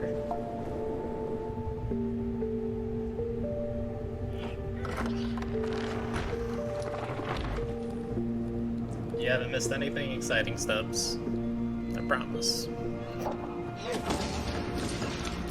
This is exciting, though. I'm very excited about this game. But it's one of those things where I don't need to see any more trailers for it, you know? I already know I'm gonna buy it. I already know what to expect.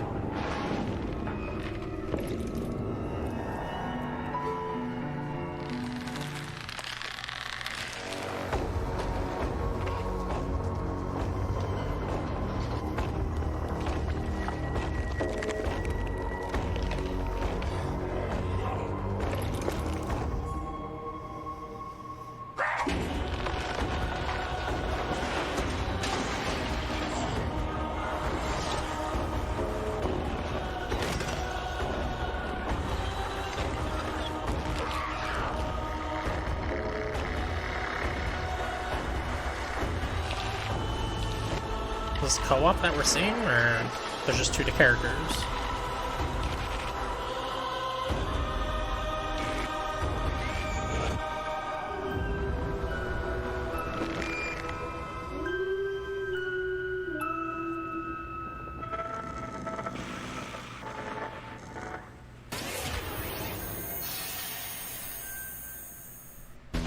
Oh hell no, I ain't playing this.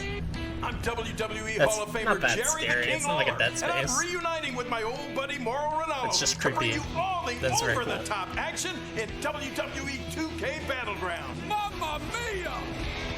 Wow! This is great! This arcade-style video game is over-the-top outrageous, with over 70 WWE superstars and legends brawling it out like never before. Oh no, hold on to your toupee, Mauro. Look out below. WWE is LIT. You know, I'm a little more old school than Mauro, so I can't wait to see these WWE legends teach these kids a thing or two. And you know what? Here's a closer look at the insane action. It's a great evening for WWE. You know what people's favorite thing in the world is to see on Twitch, though, Rich Dizzy? Is people who are not comfortable playing horror games play horror games. At their best.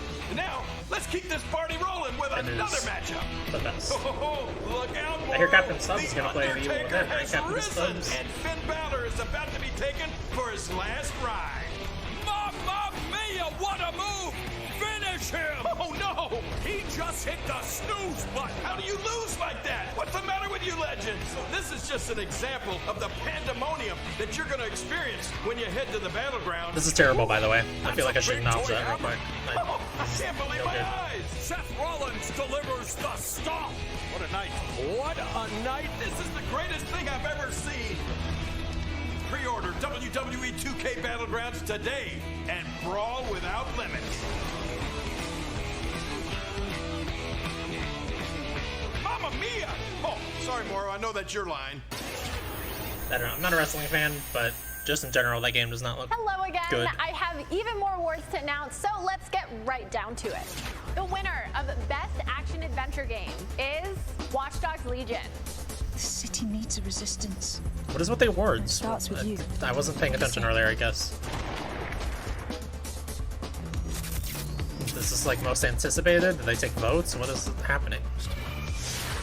I mean, I'm excited for this game. I just don't understand what's up with the awards. The winner of Best Action Game is Star Wars Squadrons. Think you can escape? This is gonna be close. The winner of Best Multiplayer Game is Operation Tango. Operation Tango. It takes Oh, I have two seen this. to save the world. It's like one person's a hacker, one person's like an agent, yeah. You infiltrate facilities and stuff. It seems interesting. Fun concept for co-op. An explorer. The winner of Best Indie Game is Curious Expedition 2. Oh. Did not believe what I had witnessed. It was time for the world to learn my name. Yeah, no, these games are out. I don't Congratulations know. to all the winners. As I mentioned, IGN will be here for all of I don't know Gamescom what with the great awards are. shows and new ways for you Must to be get all most your gaming anticipated news. or something. Check it out. Gamescom 2020 is the heart of gaming, and you can keep to the beat right here on IGN. We've turned the single biggest show in gaming into 5. Gamescom Now is your virtual show floor with up to the second live coverage. Gamescom Daily Show, Yeah, best of Gamescom's show would make more first ever sense. late night talk Saying, show. like, Our best Gamescom action Awesome adventures, Indie like, show, we don't know the that it's freshest good deep action cuts in indie adventure game gaming. yet. And finally, the Gamescom Best of Show, including the Gamescom Award. Okay, Gamescom 2020 so it is Gamescom available Best on of Show IGN stuff. and wherever you stream Gamescom Now. They just didn't do a good job explaining that, or I talked over it. I don't know. And now it is time to talk about that Best Action Game winner, Star Wars Squadrons. This is a new immersive space combat game from Motive Studios that delivers the ultimate Star Wars pilot fantasy. We've missed those. In Squadrons, you'll suit up and fly for both the New Republic and the Galactic Empire across intense 5v5 multiplayer battles, as well as an all-new, authentic single-player story set after the events of Star Wars Episode 6, Return of the Jedi. Today, we'll get a glimpse at what Squadron's story has to offer by taking a brief look at one of the single-player missions featuring some light narration by the Motive team. Let's check it out. Let's check a look. We all choose our path. Light or dark. Freedom or destruction. The Empire chose to destroy Alderaan in order to spread fear and douse the fires of rebellion. But the heroic pilots of the Rebel Alliance have chosen to keep fighting, to show the Empire that we are not afraid. It was their bravery that ended Palpatine's reign and brought about our new Republic. However, the Empire lives on, shattered though it may be. As I speak, Imperial forces are edging toward the Bormir sector, hoping to end our new Republic before we find our footing. As their empire collapses, they try to tighten their grip. This game seems like it's going to be a good time. But the galaxy is changing, and you can be a part of it. With the help of brave and daring pilots, this war can end. Make a choice. Fly with the new Republic. Change our galaxy for the better. It's a weird thing to say, considering it's not a choice. You play on both sides. On Star Wars Squadrons. Our single-player story is one of daring pilots and deep-seated rivalries. Take Titan Squadron. Hunt down this Starhawk and eliminate it. Gladly, Admiral Sloane. Over the course of the story, you'll fly as two pilots on opposite sides of the war. And, like all modes in Star Wars Squadrons, you'll have the option to experience every mission fully immersed in VR. Wedge Antilles, Rogue Squadron. I hear you're the reason I was able to finally get a comm through. Today, we're giving you a glimpse of an early Imperial mission behind enemy lines. One of our spies, Agent Thorne, has discovered vital intelligence on Project Starhawk. Your mission is to extract her from an orbital outpost above Hosnian Prime.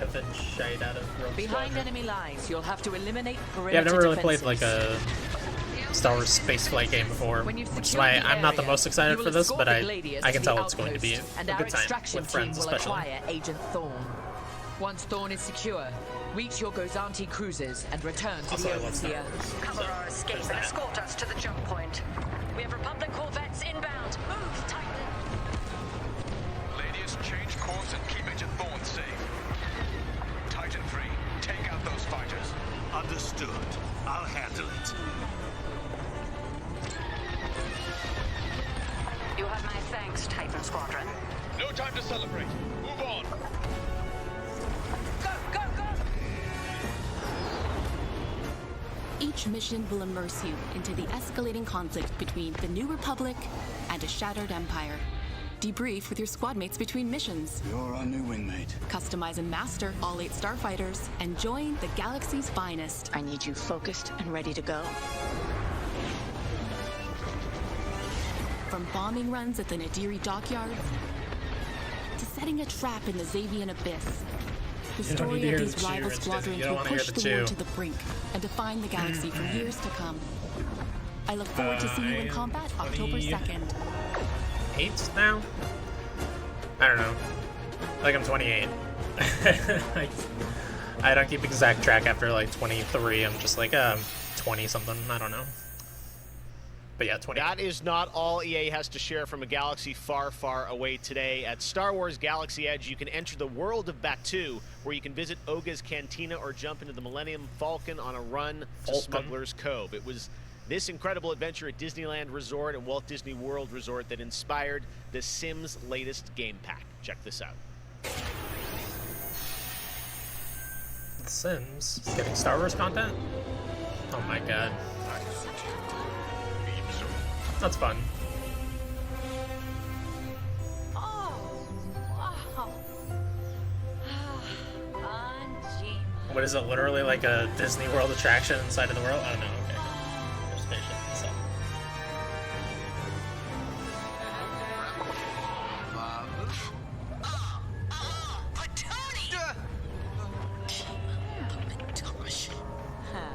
One genie.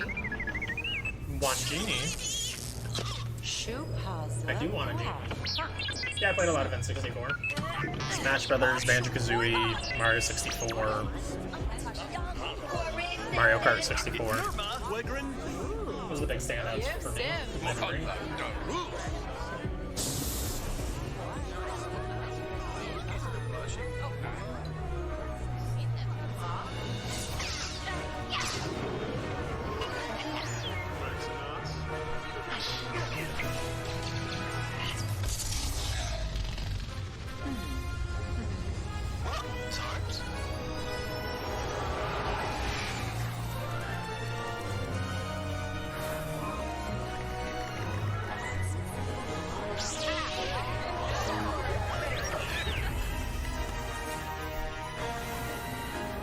I should play that Sims game. Yeah, if I played Sims, I would be very interested in this. I don't play Sims, but it's a cool thing. I'm willing to admit that. There is even more Star Wars to come later in the show. Lego God. Star Wars, the Skywalker Saga is up, and as we move into our second hour, we've got Fall Guys Season 2 still to come, the reveal of that, I which thought he was going to say right now. for you guys to see. And of course, a gameplay demo of Ratchet & Clank Rift Apart for PlayStation 5. But right now, you might remember this next game from Annapurna Interactive from last year's Microsoft E3 event. And today, I'm excited to share a new announcement from the team. This interactive thriller about a man stuck in a time loop is one of this year's most intriguing indie titles, and now they've added an absolutely all-star cast to the game. Here's a whole new look at 12 minutes. Yeah.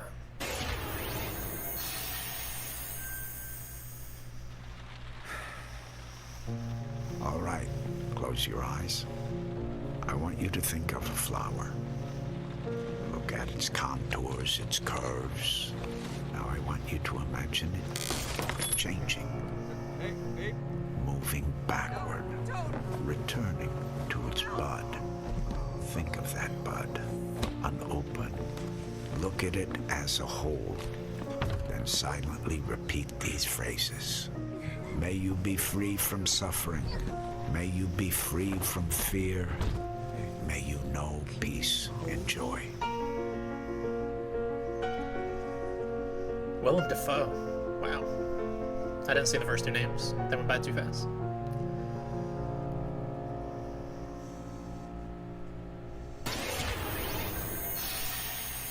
Yeah, they gotta keep everybody hanging around, but I'm in very interested. That's going to be a really special indie game. So glad to announce that here on the show. Now, last year at the Game Awards, we announced Why is Godfall at every event? Looter Nobody shooter cares. coming to PlayStation 5 and PC from Counterplay. Seems like a Tonight, perfectly we got fine a game. quick sneak peek of one of the new Valor plates with more footage coming as part of Gamescom 2020. Check this out. I think the voice actors was the big new thing for 12 minutes. Time bumped on. Because I think it was quiet last time. I think the trailer had just no voice acting.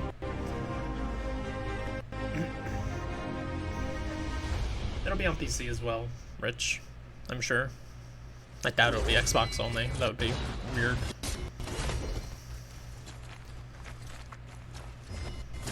Okay, there's a bug person. That's interesting.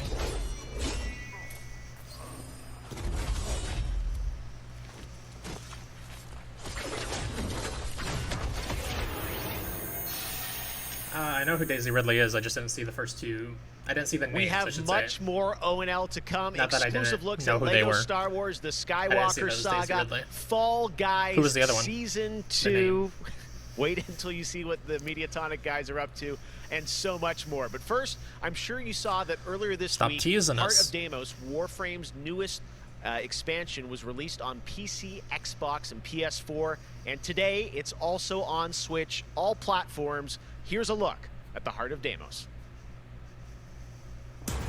Expand. Explore. Godfall seems Destiny-ish, but they have said that they want the game to have like an end where you're done playing it. Territory to our sovereign will. Or where you... I don't know. I don't know if that's really true. It wanted to.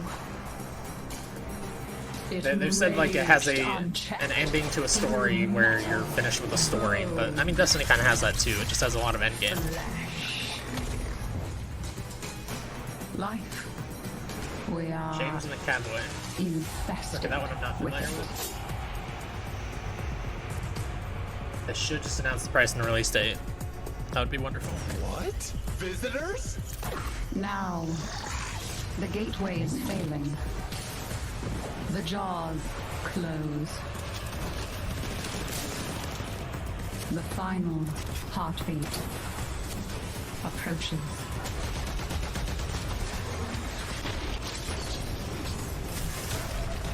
If they're gonna announce that though, I think they'll save it for the very end of the stream. Because they know everybody's gonna leave to go pre-order. We shall scream. Before the pre-orders are gone. There is one who will hear the heart of Deimos.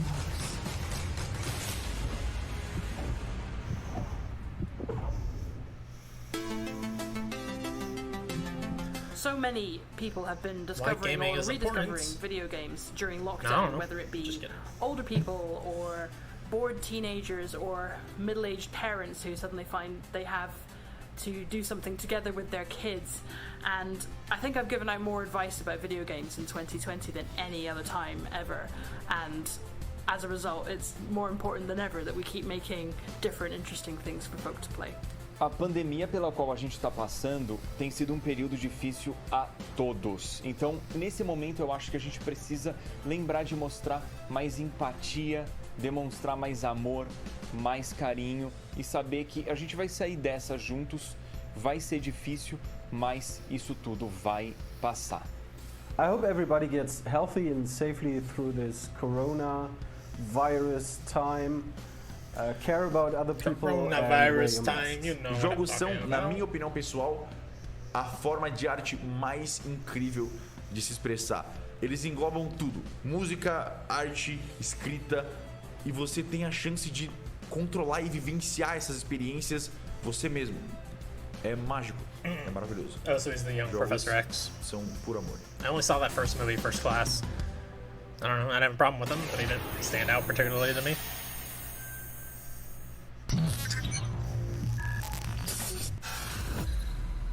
Modus Studios.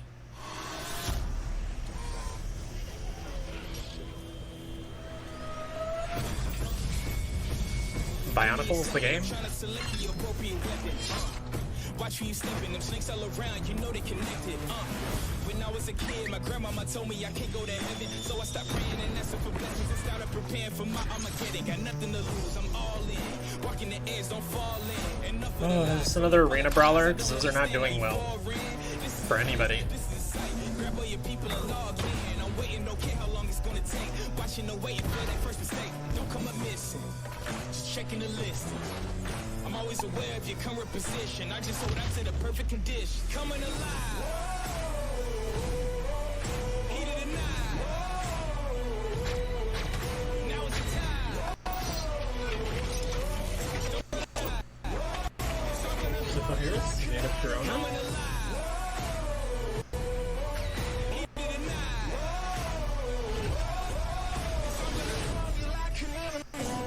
Override 2, Super Mech League. Or Override Super Mech League 2, I don't know.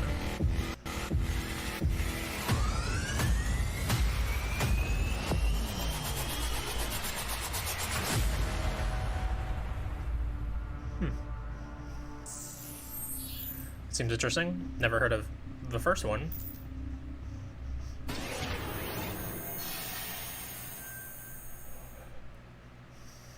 All right, guys, we're back officially into hour 2. We've got an hour more of great stuff to show you. Destiny 2, Beyond Light. Stasis, you're going to see a brand new look at that. Fall Guys Season 2 and Ratchet & Clank for PlayStation 5 and so much more across the next hour. Opening Night Live continues, and it just is the start of Gamescom 2020. But right now, on September 25th, Mafia Definitive Edition launches, a comprehensive, built-from-the-ground-up remake of the original Mafia. Tonight, we've got the exclusive debut of the next trailer, called A Life of Reward Too Big to Ignore, which deals with Tommy's induction into the Salieri crime family. Check this out.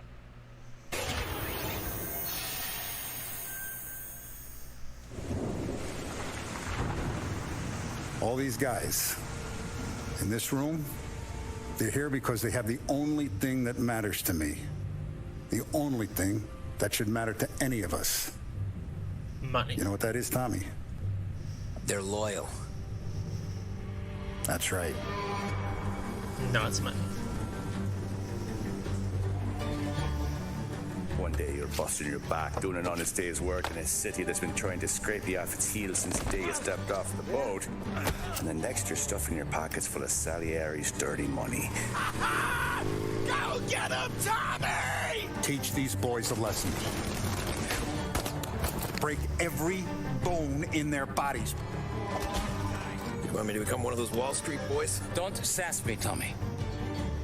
I'm trying to teach you the ropes, so you don't get strangled by them. Now you stay straight with me, you're gonna be living the high life, Tom. You abuse my trust. Don Salieri, you won't ever need to worry about me. Okay, then. Welcome to the family.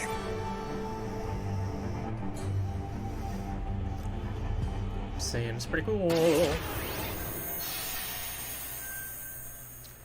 Next, we're going to introduce you to a turn-based multiplayer strategy FPS from a team in Montreal, Canada, Lemnis Gate.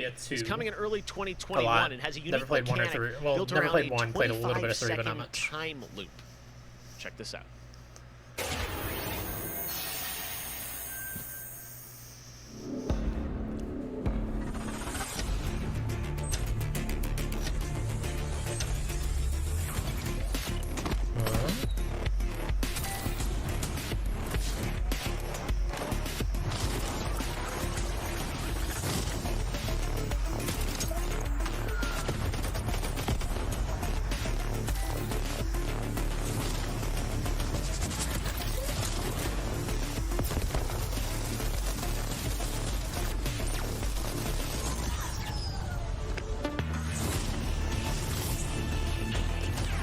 Is there another game coming out that is exactly this concept already that was announced a long time ago? Like copycatting? I don't remember the name of the other game, but I'm certain I've seen this concept already in a like more arena-based indie-ish game.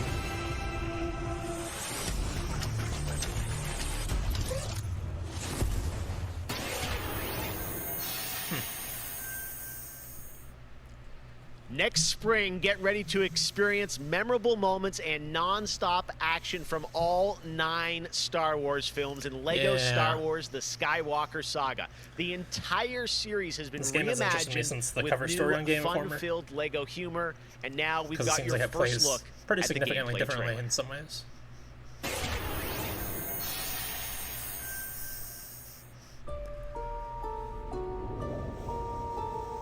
I want to learn the ways of the Force and become a Jedi like my father.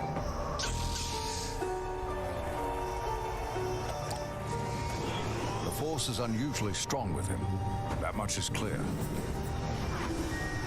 Twisted by the dark side, young Skywalker has become. Help me, Obi-Wan Kenobi. You're my only hope.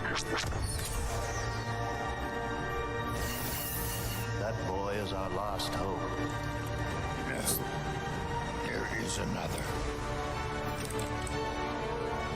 I'm from the Resistance. Your sister Leia sent me. We need your help.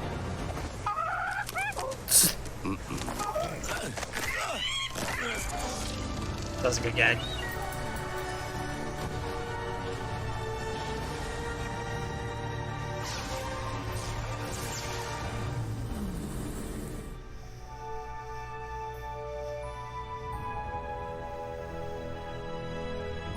The Force will be with you, always.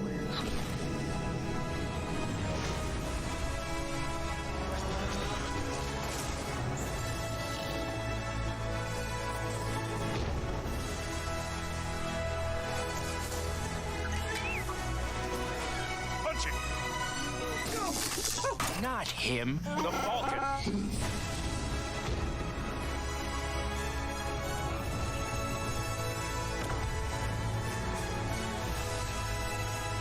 Nothing in Deathloop. I'll try to find it, actually.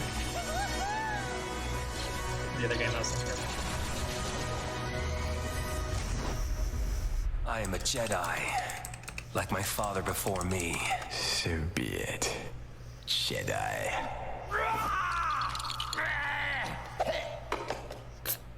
Huh?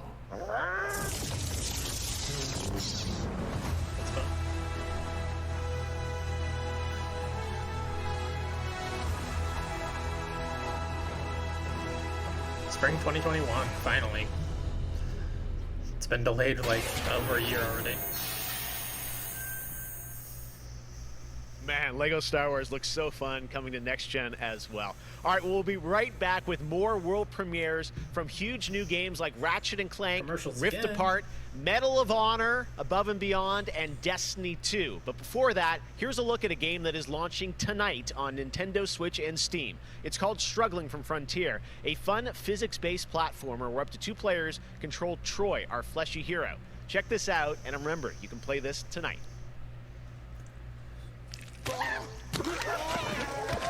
Yeah, this game. This is in the Indie Showcase very briefly, and they're ending real.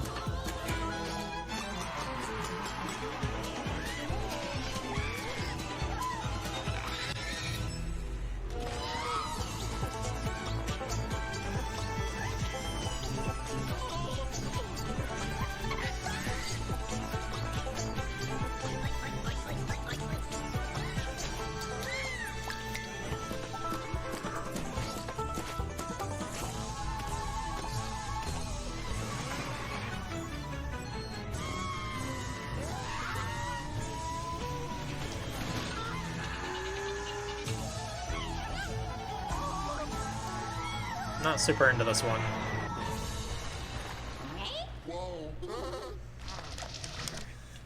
Yeah, it's gross looking, and that's about all it has going for it. Red Bull gives you wings, gives Keely money.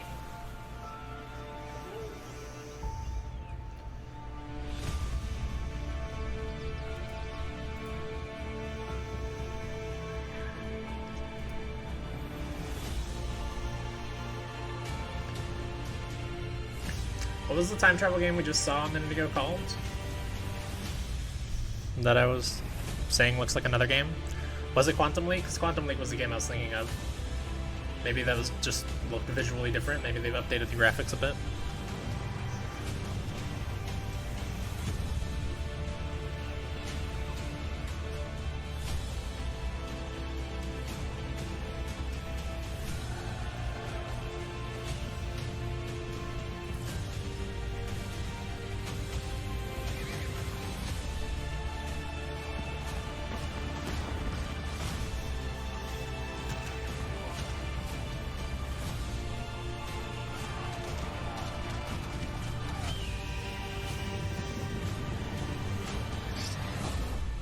Oh, Lemon is something, that's right.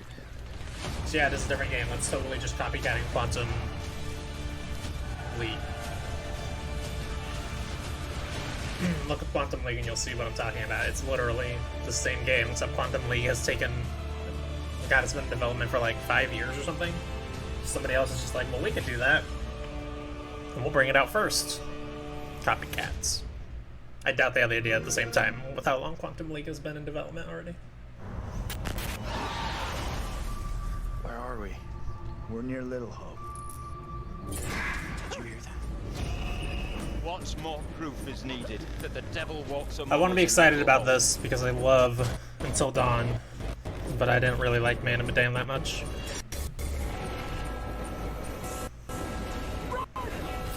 Audio's cutting out on the stream for some reason. Maybe it was intentional for that trailer, I don't know.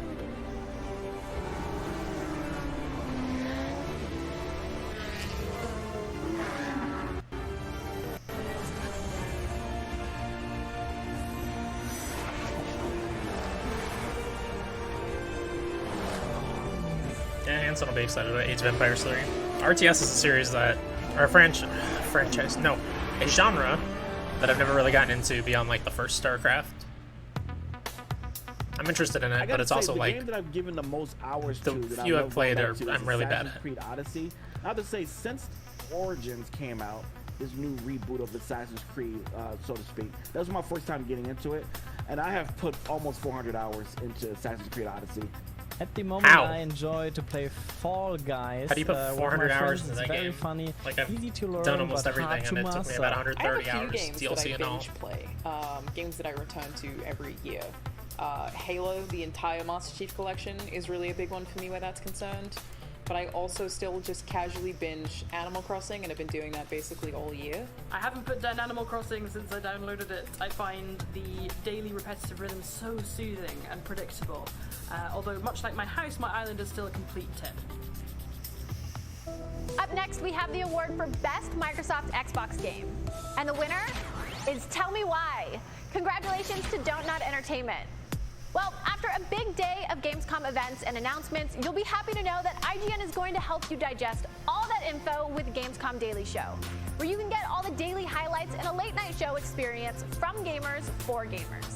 Back to you, Jeff.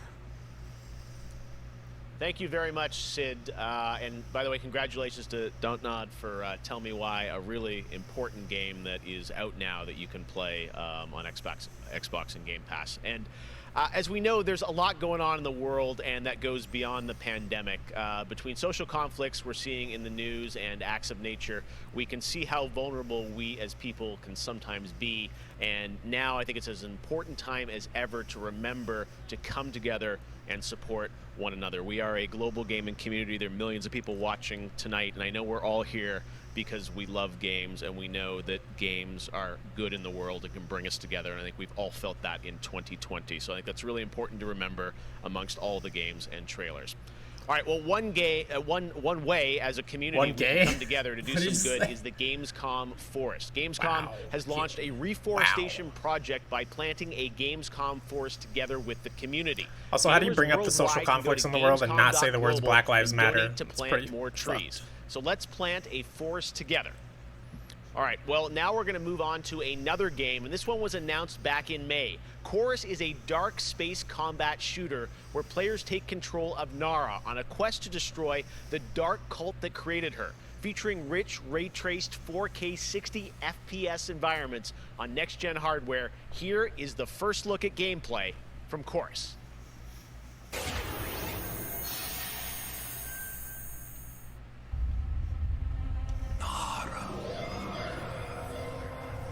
You have broken my heart. By your betrayal, you will be broken.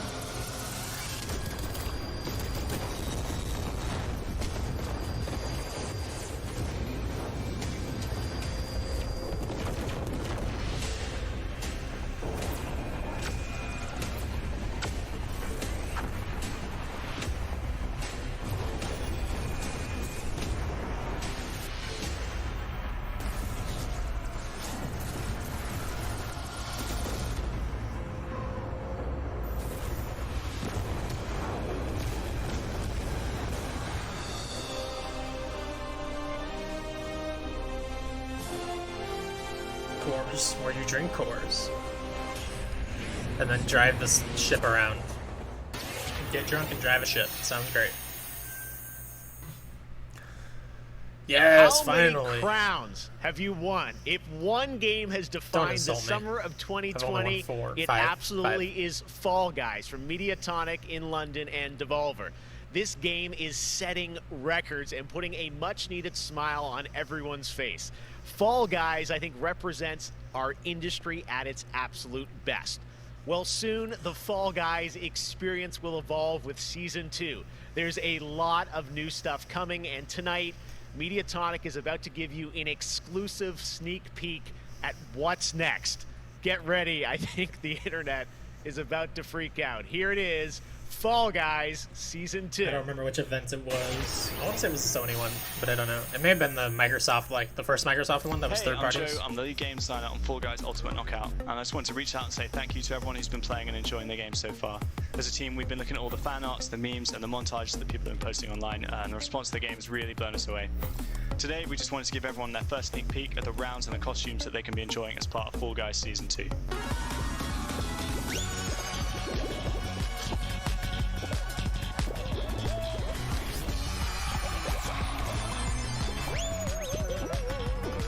Okay, Dragon. Oh, this is a new stage.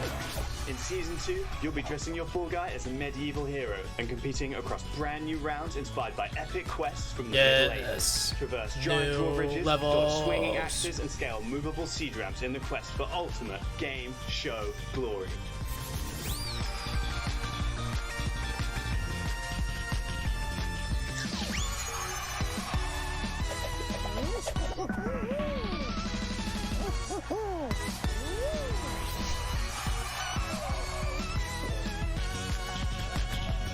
I like the Fall Guy with the big, like, female Viking bust.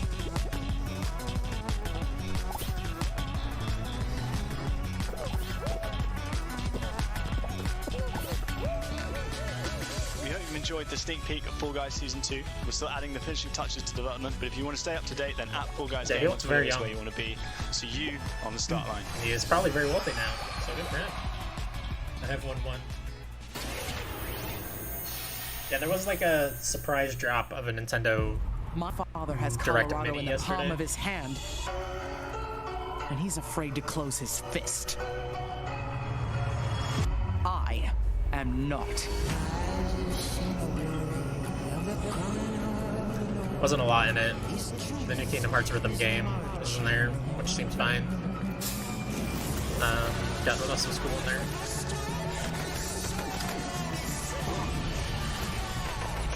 Over trouble remembering. Oh, Puyo Puyo Tetris 2 was announced. Liberty's got more brains and cunning than both her brothers put together. She's the only one who could actually run Colorado.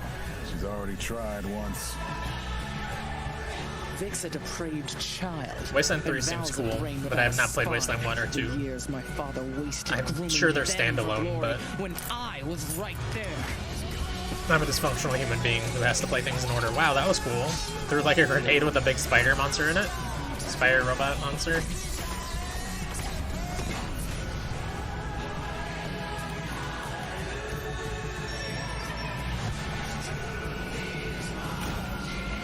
I wish a new Helldivers would come out. Yeah. Go back to Arizona, Rangers, and I'll pretend none I'm of in this Arizona. happened. Stay and die alone. That's right, the first two games take place in Arizona, huh? Should really play those. At least the second one. The first one is like a weird text-based adventure almost in a lot of ways. It's bizarre. Because my appreciation for gaming before couldn't be higher. Com certeza, jogos multiplayer preenchem completamente a conexão social que eu preciso ter com outras pessoas nesses tempos de isolamento. E é o mais próximo que a gente pode ter de experiências reais com pessoas que estão longe da gente. You get to travel all over the world in games, which is something I've always taken for granted. At the moment I'm playing Ghost of Tsushima. Oh yeah, Wasteland 3 is co-op. Very cool.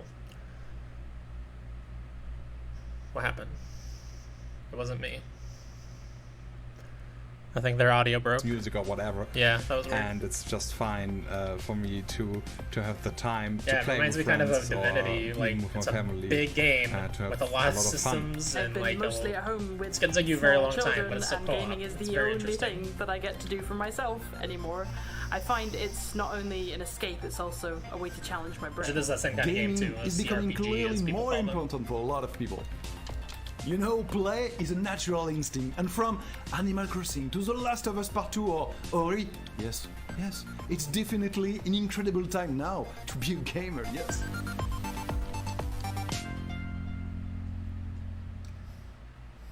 Hey everyone, I'm Vince Sampella, head of Respawn Entertainment.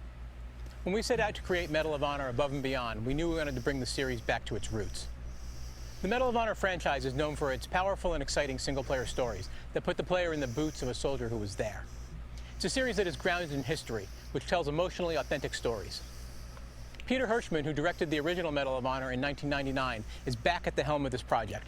You'll hear more from him in just a bit.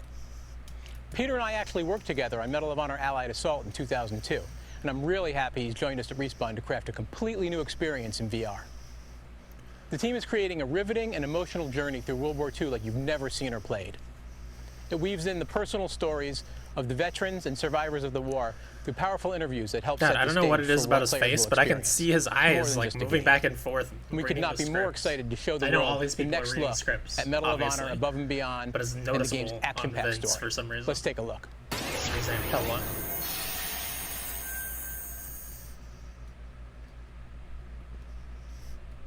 Mature audiences. My God. Can't watch. I know this is the first time some of you will see combat. I know you're scared. Let me be clear with all of you. I'm scared too. It does still exist. They were showing a trailer during the pre-roll too. The pre-show. Welcome to France, gentlemen. I lead the local resistance cell.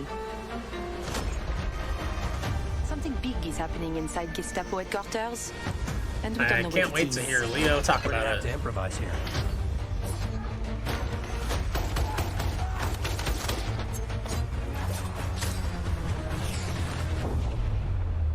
Members of the resistance are perhaps the bravest people fighting in this war. But you really should stop. There is no future in it. Sorry to interrupt, Lieutenant.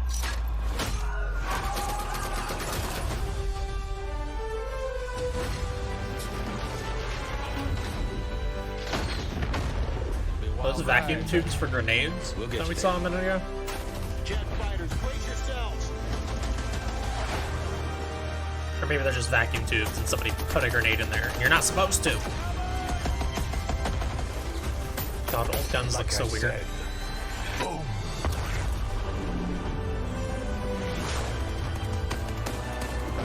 There are things as people I'm willing to sacrifice myself for. Yeah, I feel like we have this renaissance of World War II is done, we're doing other things. Somehow, and then everybody's like, for a while we did different things, and now everybody's like, no, let's go back to World War II. Let's try it again. Help us all. People don't know that story well enough yet, apparently. Good God, I skipped over that ad for Oculus really fast.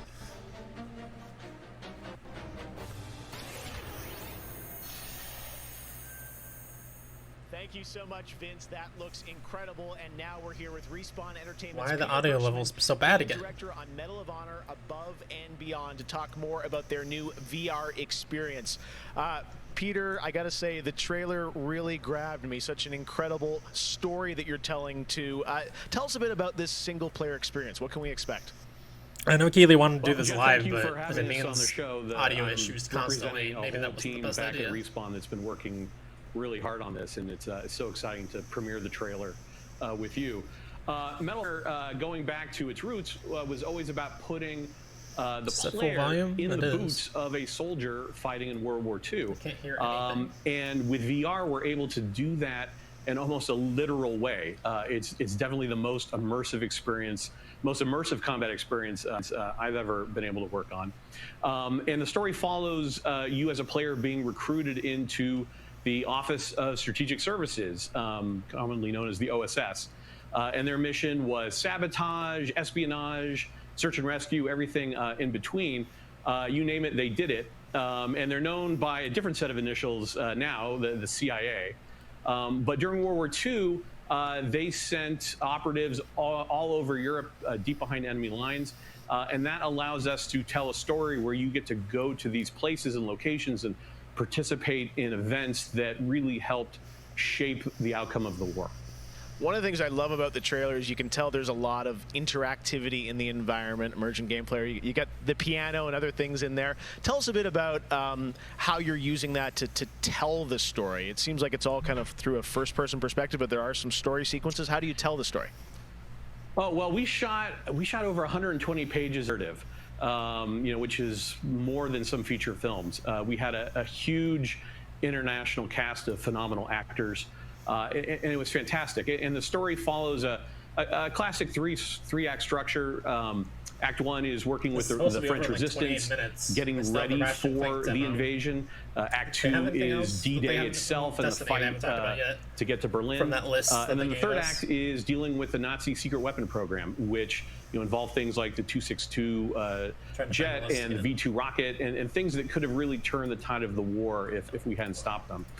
So you get to go on this journey, this story.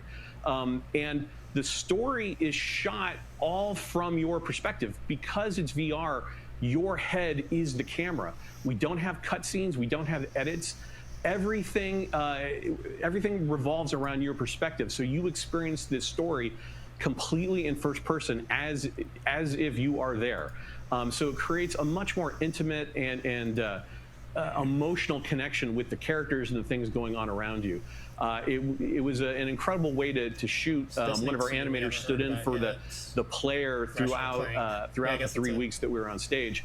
And all the actors are always reacting and talking to you directly. And in VR, not really it's exciting a powerful so thing. It's all about building that emotional connection, and it just makes the experience all the more authentic. Well, you and Vince, I know this series is really close to your heart, and I'm like, wow, there's There's so much there to experience. It looks really rich and detailed, obviously authentic as well.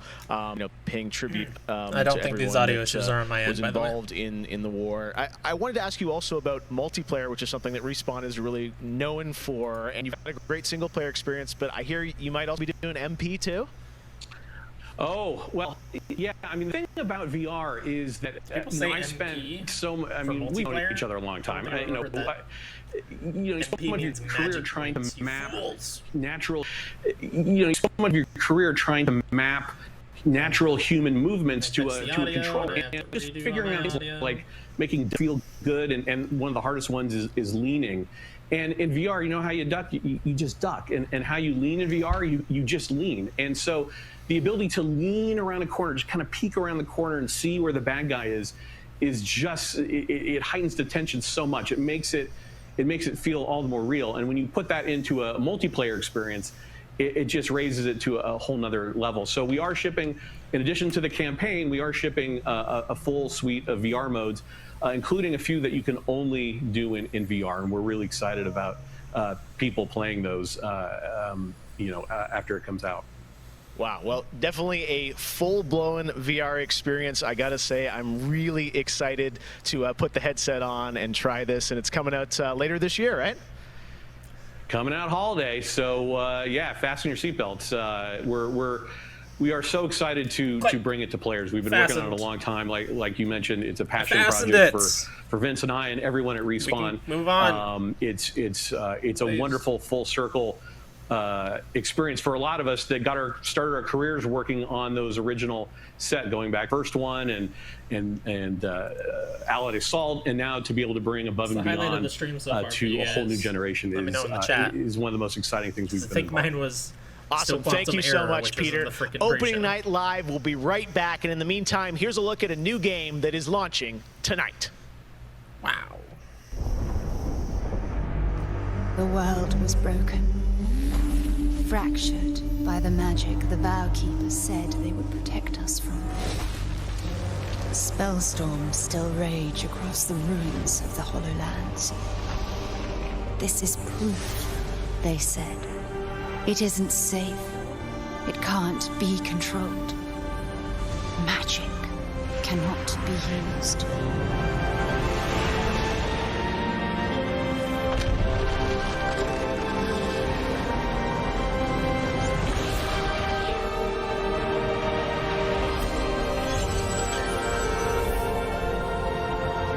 But I am a battle mage.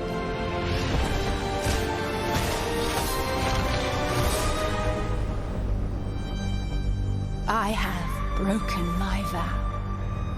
And now I fight to break free.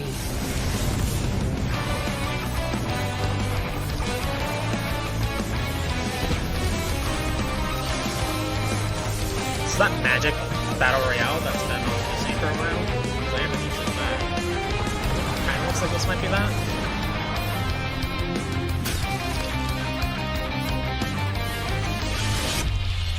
I didn't know it was based on like wearing gauntlets or whatever, but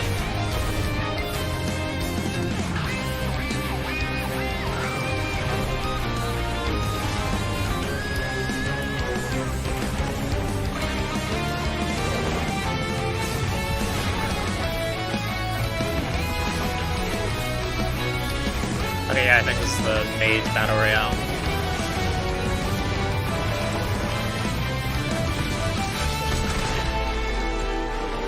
It's a fun idea for a Battle Royale, different than what we usually see.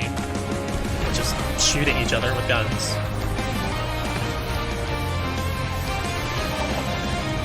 I'm gonna write that down to download it tonight. Spell it.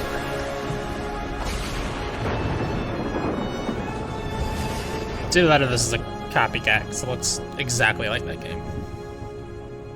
Wait, didn't he just say it's available tonight? Keely just said it's available tonight, and then the trailer says September 3rd. They're not on the same page. Game Pass.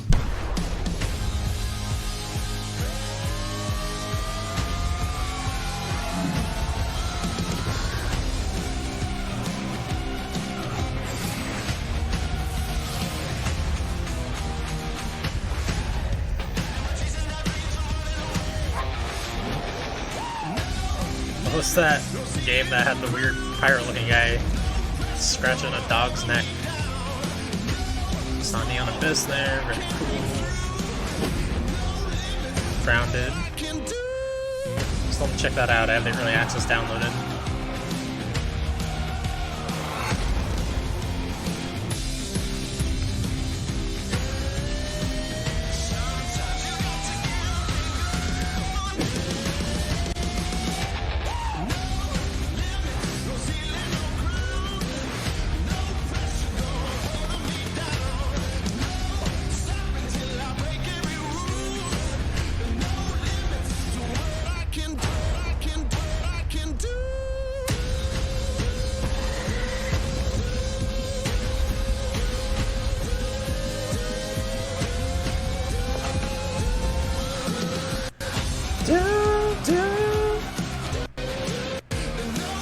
Yeah, he's a doo-doo.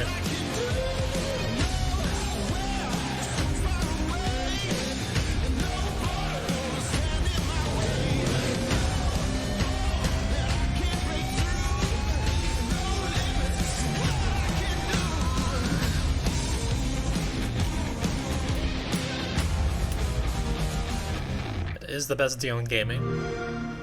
We didn't need a 3-minute trailer to know that, though. So many great games in Xbox Game Pass, and many of tonight's games are in it as well. Every year at Gamescom, we like to highlight some incredible games made in Germany. And tonight, we have a special announcement about one of the most legendary German games of all time, created by Factor 5. Enjoy. Ratchet and Clank. World premiere. 最初タリカンの音楽を聴いた時に曲が素晴らしいだけじゃなくてアミガのサウンドそのものも素晴らしいと思いましたね。日本じゃ本当に聴いたことがなかった音楽でした。 Factor 5 was so far ahead of the curve, and each of their games pushed game technology as far as possible. I'd say they're one of the greatest indie developers of all time. サウンドはすごいわ、グラフィックは綺麗だわ、ゲームプレイも滑らかで満足いくものだわで、本当にすごかった。今回タリカンのコレクションが出るってことをとても嬉しく思っているし、これはまた当時みたいにみんなに見せて歩きたいなと思っています。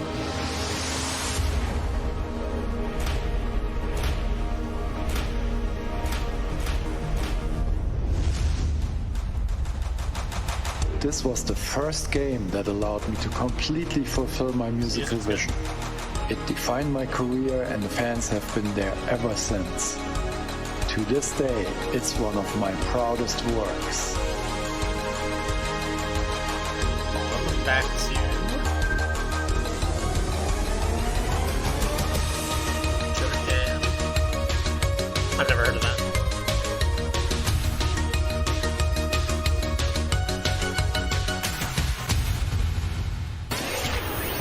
Apparently it's his 30th anniversary, and I'm not 30 yet, so I'm not that surprised. In June, Bungie revealed a new era of Destiny 2 that starts on November 10th with Beyond Light. For the first time ever, Guardians will add a new elemental power to their arsenal, the dark power of Stasis. With Stasis, players will take on the powers of darkness to control and dominate the battle.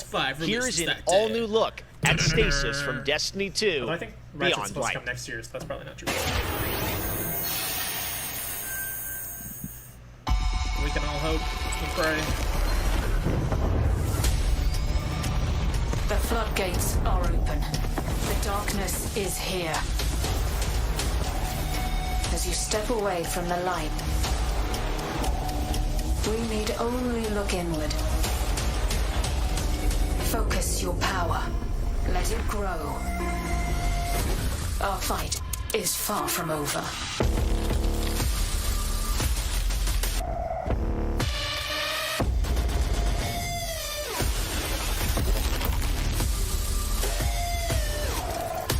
Subclasses for Destiny. It's always exciting for Destiny players. And November is ridiculous.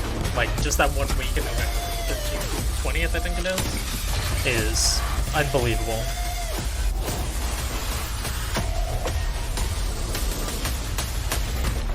Let them come. This is their fate. I don't even know what I'm gonna actually play in that time because there's so many. Like, I want to play Yakuza 7 real bad, but I also want to play Assassin's Creed Valhalla real bad. I want to play Cyberpunk real bad. I want to play Watch Dogs real bad. That at least comes out a couple weeks before, but I'm not going to be done with it, I don't think, in a couple weeks.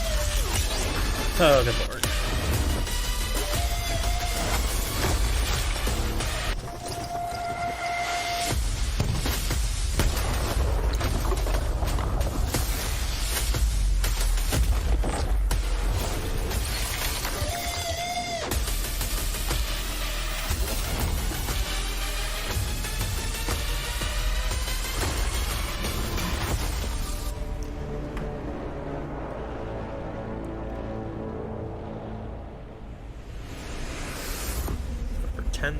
I assume we already knew that.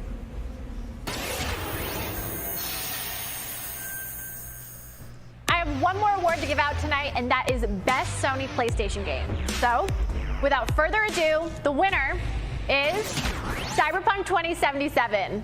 Congratulations. For Best Sony PlayStation Of course, game? there are even more awards than the ones I announced that has tonight. Ratchet and Clank So check out the PS5 in it? Gamescom Awards user voting, where you can vote for your favorite streamer, Gamescom's Most Wanted, Yeah, and Best of Gamescom. I'm like the winners will be 80% revealed certain at right now that Gamescom that's Best of the Show, week the new along consoles with are cool hitting. At least cosplayers, one of them. esports, and more. So tune in on Which means Sunday, there's for sure August stuff we don't know 30th about. at 8 p.m. Especially Central if European that time console is to PS5. see the Miles grand Morales finale is of probably this coming year's out day and Gamescom, date where we with give gamers the stage. That's it for me tonight, but before I turn it back to Jeff, I just want to say that I hope everyone out there is staying safe and healthy. We're all in this together, so take care. Back to you, Jeff. Thank you very much, Sydney. It's great to have you on the show again this year. All right, well, a lot of people have been wondering, what will the next generation of gaming feel like? How will it be different? What is that generational difference? Well, back in June, we saw the announcement of Ratchet & Clank Rift Apart from Insomniac Games, a title which uses the power of PlayStation 5, the SSD hard drive, and the DualSense controller to create an experience that Insomniac says is only possible on brand new hardware. Well, now it's time for you to decide if you see the difference. Here's an extended, uninterrupted demo of live PlayStation 5 gameplay of Ratchet & Clank Rift Apart. Enjoy. Rift Apart. World premiere.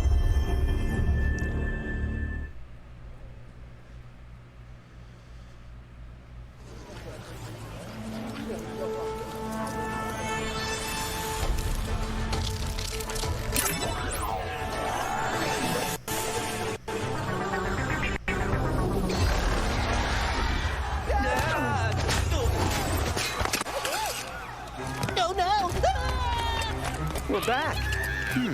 And not far from where we last saw him. We may still have time to put a stop to this.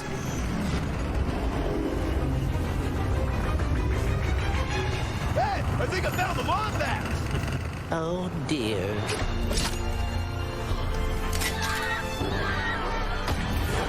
Let's show him how it's done.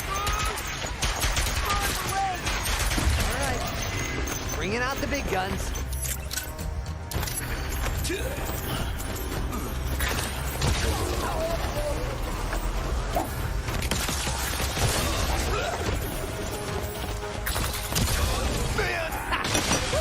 Feels good to be back in action.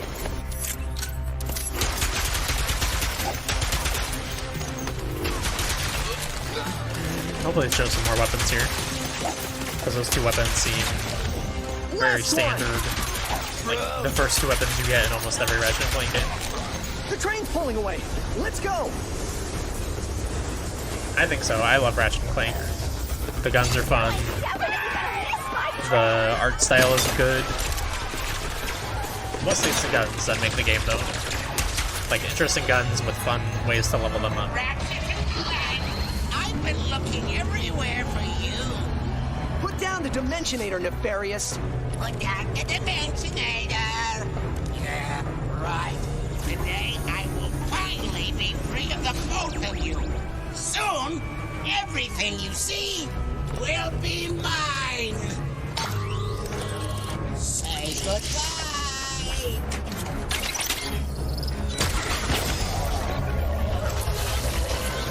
What did you do?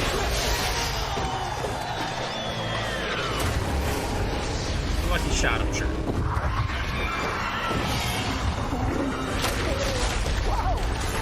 I knows. Was that supposed to happen? Hitting Nefarious' device seems to have destabilized reality. The bridge is shot! There has to be another way across. The rifts appeared to react to your device. Try pointing it at one of them. Yeah, this looks cool. That was rather exciting. This is stuff we saw in the previous, like, gameplay reveal. But it's actually a full continuous demo, which I appreciate.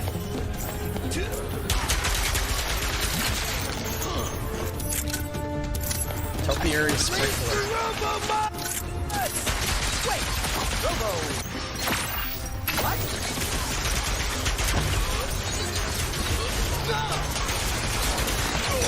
Seems like you still upgrade guns just from using them, which is good.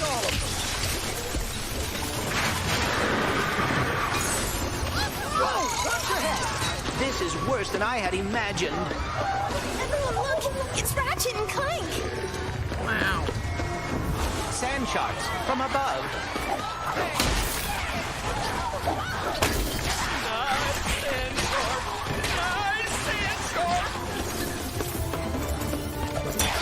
My heroes!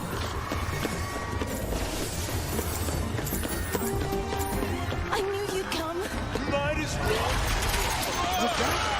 A kraken? Or at least a very large octopus.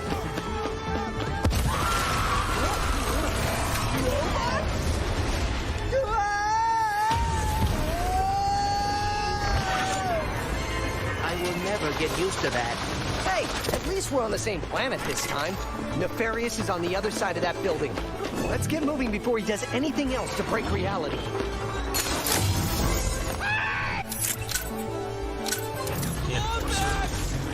It's like a shotgun. Oh, fires lightning. Dr. Nefarious really resurfaced after all these years, just to try and take over the universe again. Yeah, I kind of wish he was doing a worse job. He must have more planned than he is telling us. That's what I'm afraid of. This looks very, very good. This is another one that, like, I would have been sold on just them saying we're making a new Ratchet and Clank, but I don't dislike seeing gameplay. It certainly is beautiful. And this stream is only in 720p, so obviously it'll look a lot better even.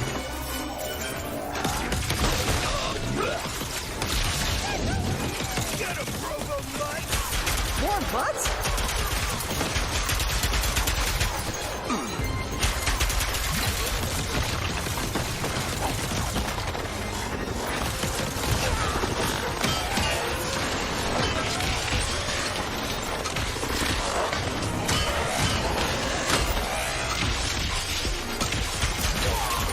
That's all of them. We have to get the Dimensionator away from Nefarious. Oh no, not right now.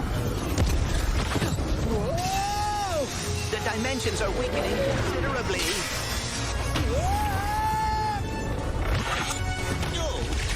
How bad is it?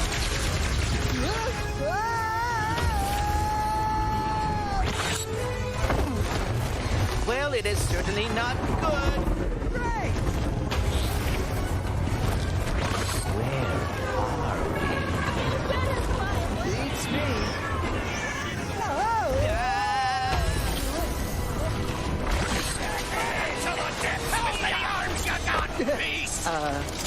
We've been boarded!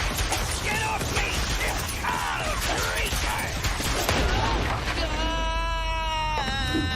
Clank! Clank.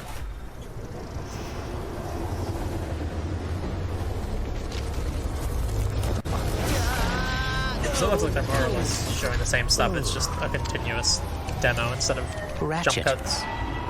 We are too late. Ratchet? Who?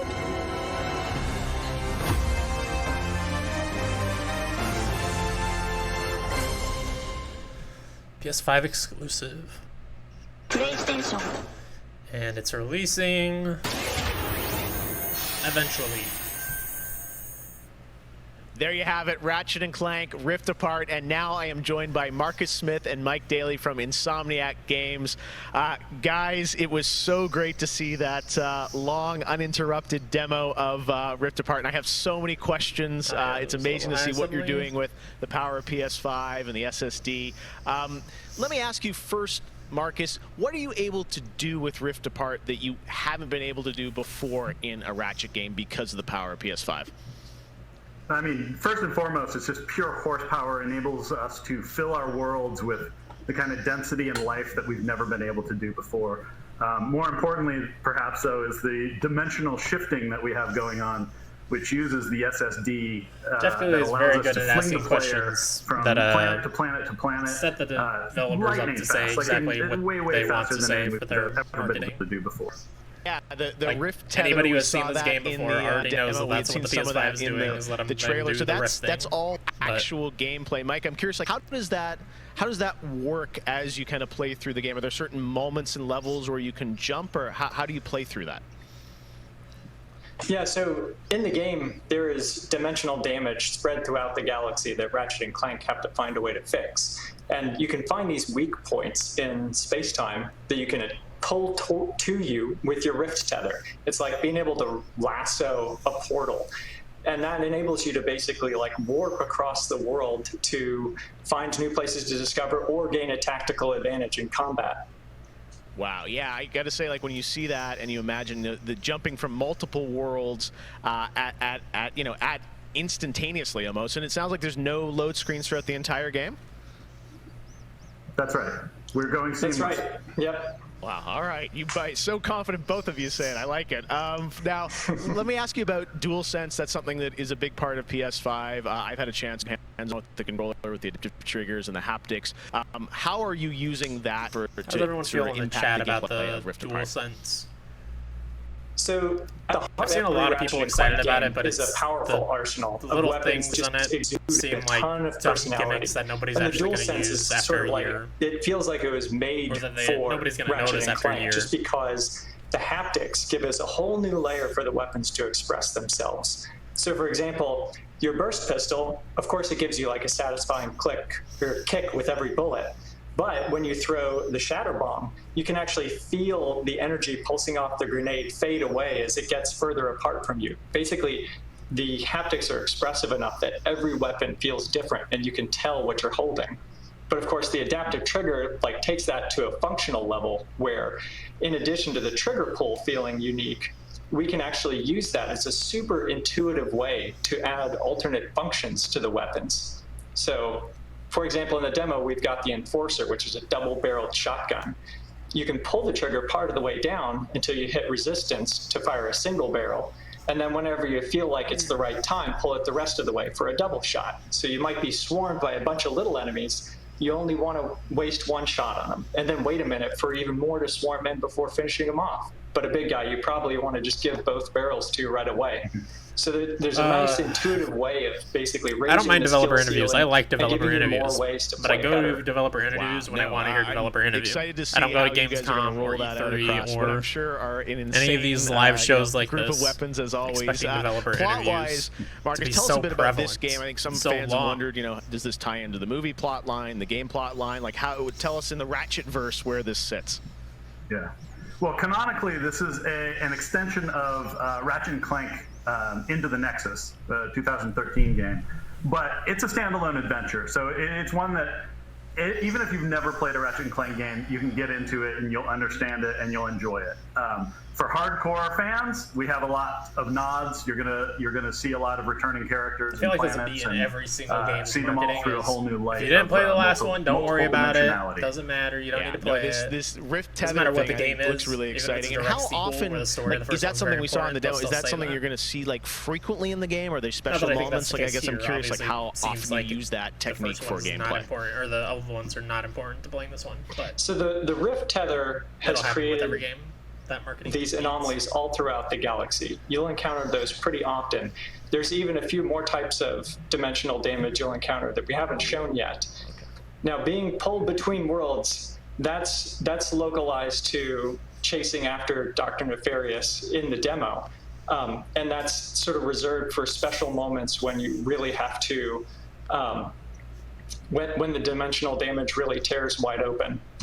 Well, I gotta say, it looks incredible. And then at the end, we got another tease of this female Lombax. I know you guys have confirmed she is playable in parts of the game. I think everyone wants to know, though, do we have a name for her?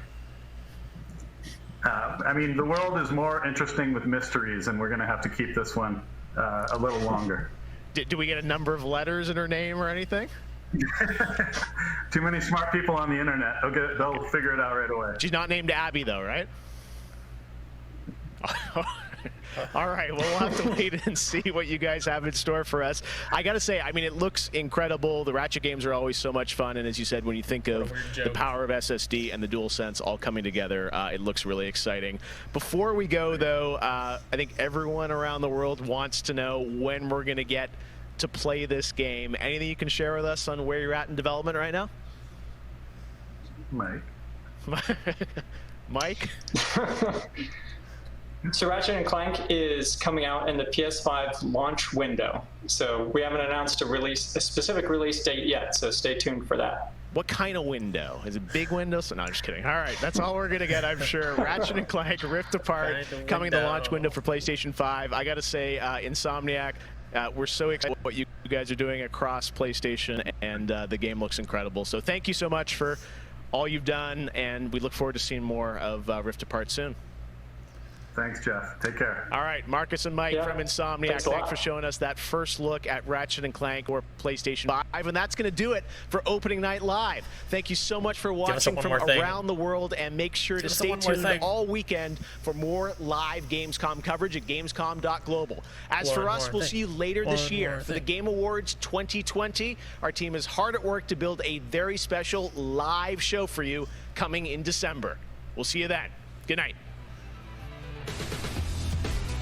Oh boy. Oh, Jesus. Okay. They're supposed to have some kind of post show or something. I don't know how that's gonna work though. We're not gonna watch it. Welcome to the Gamescom Opening Night Live Post Show. I'm your host, Damon Hatfield. Before we get started, I'll leave it on your guys' screen so you can look at it. But there's not a lot to say here.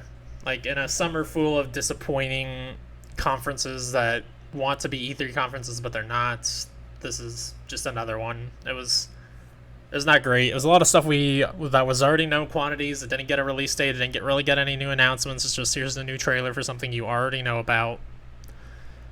The things that, like, the only thing I saw that was like brand new that I was even remotely excited about, well, two things, is Unknown 9, which we learned nothing about. I'm interested in it just based on the fact that it is a new IP. You play as a female character, a foreign female character. Diversity is always good. Like, that's really all we know. There's some kind of magic going on, like almost like seeing the future kind of look like. I don't know. It looks kind of interesting. And then the other one was in the pre-show. It was Quantum Error, which looks dead spacey. Horror game with shit going wrong in space, guns. Looks very cool. That's really all I saw that I was super excited about that was brand new. There was obviously, like, Ratchet & Clank I'm very excited about. We didn't see much new from that, but I'm excited about it. Spellbreak I'm glad is finally coming to consoles. God, what else? Outriders I'm excited to play this year, but again, we didn't really get anything new there. I don't know, just an overall kind of disappointing event. So that's going to do it for me for now. Tonight, I don't know exactly what time I'll be on because I'm recording the last episode of the Ghost Dive with Captain Stubbs, Time Bomb Tom, and It's a Major Panda. So if that goes late, I might be late, but if it doesn't go late, I should be on at 8 p.m. Pacific time playing XCOM. So you guys can join me for that. Thank you for joining me for this very underwhelming event, but I hope you had fun.